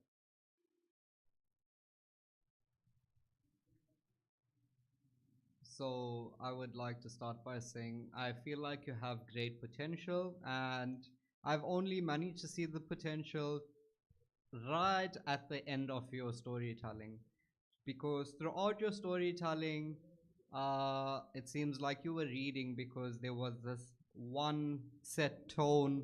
There was no change in voice. There was no change in pitch. It was just like one tone all the way through. And then towards the end, you had like this life again, because I feel like you were speaking from yourself. Sometimes in storytelling, we do make mistakes, but my tip for the future is believe in yourself, because I feel like you do have potential, but you let your nervousness get the better of you, and instead of trying your best, you decided to read, and also that was noticed by multiple times. Your video was cut and rejoined again. So next time, maybe practice more and just believe in yourself more, because I think you have great potential. Your language, a little bit of work is needed, not too much. Your values are strong. Your performance, as I said, it was flat. It was didn't have a lot of we couldn't picture anything. We couldn't imagine what was going on because of the set tone. When you change your tone, it allows the listener to imagine. If I had to close my eyes, I would be able to imagine what you were saying. But because of the one tone throughout, it was just sounded like the same thing. Although I heard the story, it was a good story, but it could use a change in tone and maybe a bit more practice. Thank you.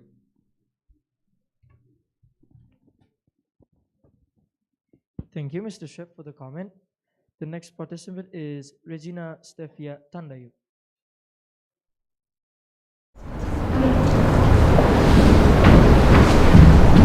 Hello everyone, my name is Regina Stefia Tandayu, and I would like to introduce myself. I am a junior high school student from SMA Marsudirini Bogor. As a student, I had big dreams. I often dream about how amazing the future will be. A future in which technology is becoming more advanced, sophisticated, and fast. A future that allows me to accomplish a great deal. I fantasize a lot, like a city in a mist. My dreams are like shadows, but they are so real to me. I desire to one day study at the world's top university, such as Oxford University, where I will be able to meet new people and gain new knowledge and experiences. I'm dreaming someday I will graduating and becoming a businesswoman, where I will be able to build my own company, factory, my own brand, and contribute to my country's economy. I believe one day the products I sell will be used by all Indonesians in addition to the entire world. I also want to be a singer so that I can perform under the bright stage lights and share my work with the rest of the world. I believe many young people will become more creative and innovative, that they have the potential to be present and change the world in the future. Many inventions such as car that can also be used as helicopter. And the other example is floating capsules. I believe in the future we will experience all of that technology. We will also often use environmentally friendly engines and goods, such as cars that do not require fuel, as well as other features such as fast car with a booster rocket that implanted in that car, and the other features such as self-drive car that allows vehicle to drive without the driver, allowing someone to sit and even sleep without having to drive. Can you believe that? I believe in the future, many modes of transportations that are currently on land could transform into a floating object in the future. The computer may no longer be in the form, but rather of a bracelet that when touched or activated will be displayed an image in the air, so we can type it right then and there. Students will learn how to create and use technology, and as well as other amazing skills. As a Gen Z, I am determined to be a part of those who build the future. That is my dreams as a Gen Z.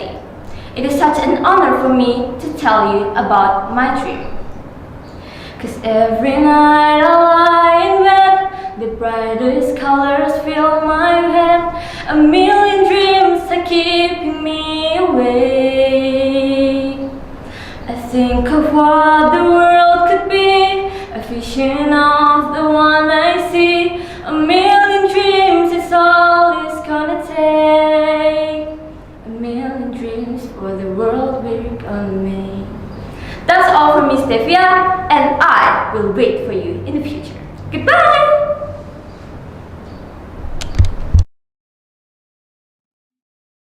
A great performance.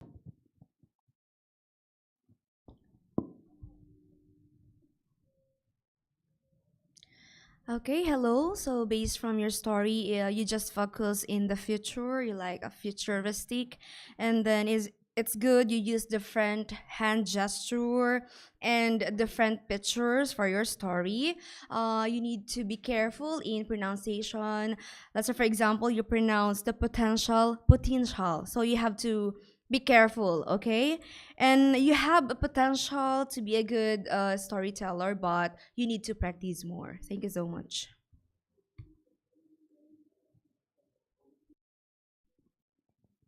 Thank you for the comments. Moving on to our last contestant, Christian Darius Sutikna.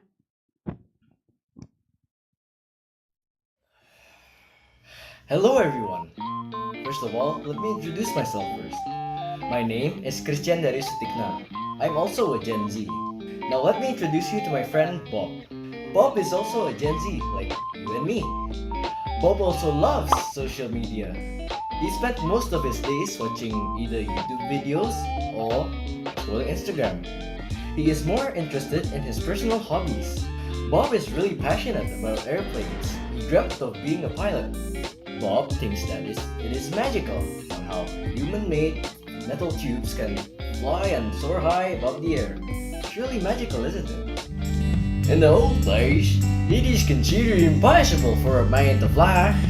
Oh, how shocked they will be to see us today, Bob once has said to me. Bob and I are good buds. We have the same interests and hobbies. Now, I think it's my turn to tell my dream. I also wanted to be a pilot, except that recently I have been more interested in technology. I would really love to bring new technology and new innovations to our country to make it better.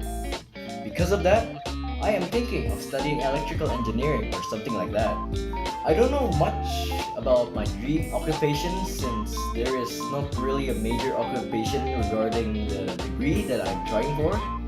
I have tried PCB designing before, and since I absolutely don't know what it is all about, I sort of have a hard time doing it. Mind you that till to this day, I haven't still finished on the project. I'm just too busy with homework. Nah, come on, that's just being real. That's just me being lazy. Now that I have said before, my dream is to be a pilot. Now, why do I dream to be a pilot? Now, the reason of me wanting to be a pilot is just like the same as Bob. I have the same fascination of, well, how we humans, man, can make a metal tubes that can soar fly high above the clouds. It's really magical. It's really magical. More also to how controlling the airplane itself. It's super complicated. For example, like starting an Airbus A320 takes a really long time. There's so much behind the scenes that you won't see as normal passengers. It's really fascinating on how there is nearly a button for every problem. Let's talk more about Gen Z, shall we? Decades before, work is more labor intensive and can require different skill sets. More of today's work is unique and creative.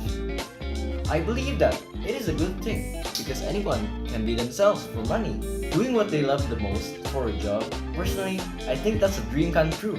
Although I would like to say that today's generation is sadly way more sensitive than other generations. But mostly, the people I met are pretty friendly, so... Alright, now, let me introduce you to my friend Paul. Paul is someone who absolutely loves games. He is super competitive about it. Every day, when he comes home from school, he goes straight into the computer and plays his favorite game on it. He plays that game for nearly hours on end. Endlessly long session. Like my friend Paul, he won $100 just by playing a game. Truly incredible, isn't it? Even more incredible, you can now get his job as a virtual YouTuber? What is that? Let me explain. Let's say that I am someone who is insecure and don't really like to show my face on the internet. Well, now you can just use a software to change your face into an anime girl or even Godzilla itself. Turns out, there's a huge market for it. Some companies or agencies actually really makes good money on it.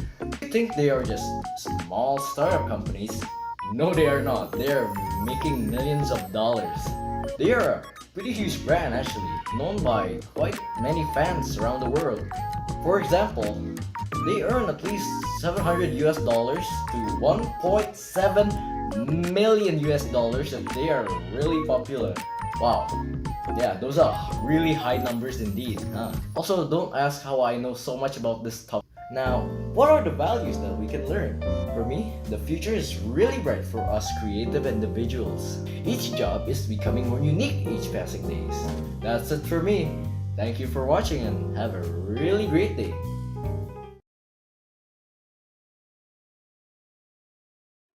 That was an amazing performance. Of course. So, with no longer, let's hear the comments from our judges, Mr. Chue.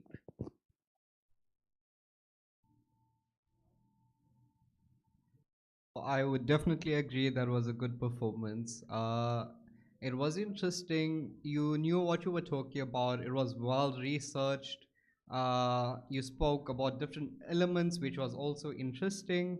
Although, however, I feel like it was very informal. It was like as if you are having a conversation with one of your friends and not as in a story telling context. Your content was good, well researched. I like your use of images, diagrams to show us for people who don't understand. Definitely it was original. Your language, as I said, informal, could be structured a bit better. And your values are good. Overall, well done. And I feel like you have a lot of potential in storytelling with a little bit more effort. Thank you so much.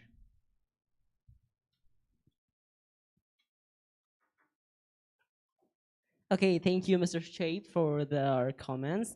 And Clara, can you imagine that was the last performance? Wow, I can't believe it. It's Yeah. over. It was a really long day, right? Yeah. It's a long day. So, we really appreciate for all the participants because you guys all have shown us an extraordinary performances. And now, are you curious about the winners? Of course. So, about the winner announcement will be held on our closing ceremony that will be held on Saturday, 12th November 2022. And that's why you guys have to stay tuned on our Instagram account. It was SMA Marsudirini _BGR. Yep. And the winner also will be contacted by the committee. Thank you so much for all the participants. Yeah, and also we would like to thanks to all the great teachers here too, to let their students follow our competition and to get and also support their incredible students. Thanks, right, Richard. Big applause to all the Yes. teachers. Yay. So now we will like to see some advertisements from our sponsors. This event is sponsored by Kelas Diving Club, Narcisa Family, Anas Family, Mateos Family, Ajinomoto, PT Adisti Indah, DBS Family, Jasbi Salon, Jaldas Family, Apotek Sejahtera, PT Marinrod Valen Angkasa, Maxi Sarana Ban, Yoyik Diary, PT Tunggal Buana Utama, PT CMK, Max Family, 11 IPA 1, Angkatan 17, Grand Metro Hotel Puncak, Arroyo Family, Sumber Makmur, RS Sentosa.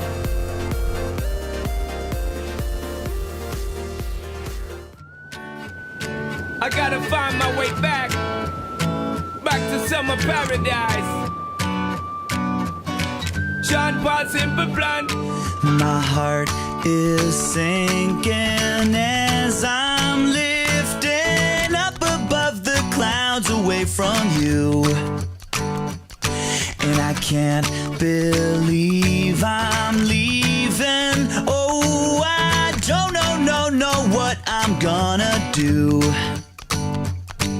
But someday I will find my way back to where your name is written in the sand. Staying in my brain, 'cause I remember every sunset, I remember every word you said, and we were never gonna say goodbye. Yeah. Singing la da da da da, tell me how to get back to summer paradise with you.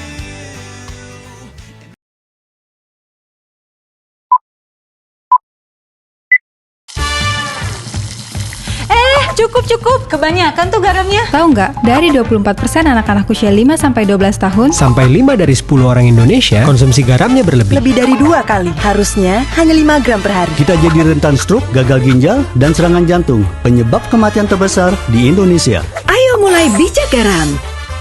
Kurangi garam, masak tetap lezat dengan Ajinomoto umami. Cari tahu info bijak garam di website kami. Ajinomoto. Yeah, and now I'm Richard and my partner Clara. and all the crews that we work for today. We would like to say goodbye. And thank you for being loyal in our streaming. And see you on our announcement. Salam Marsudinian, Urozion, future of the generation. Elevate your mind for a better future. Thank you. Bye.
to reach above the sky.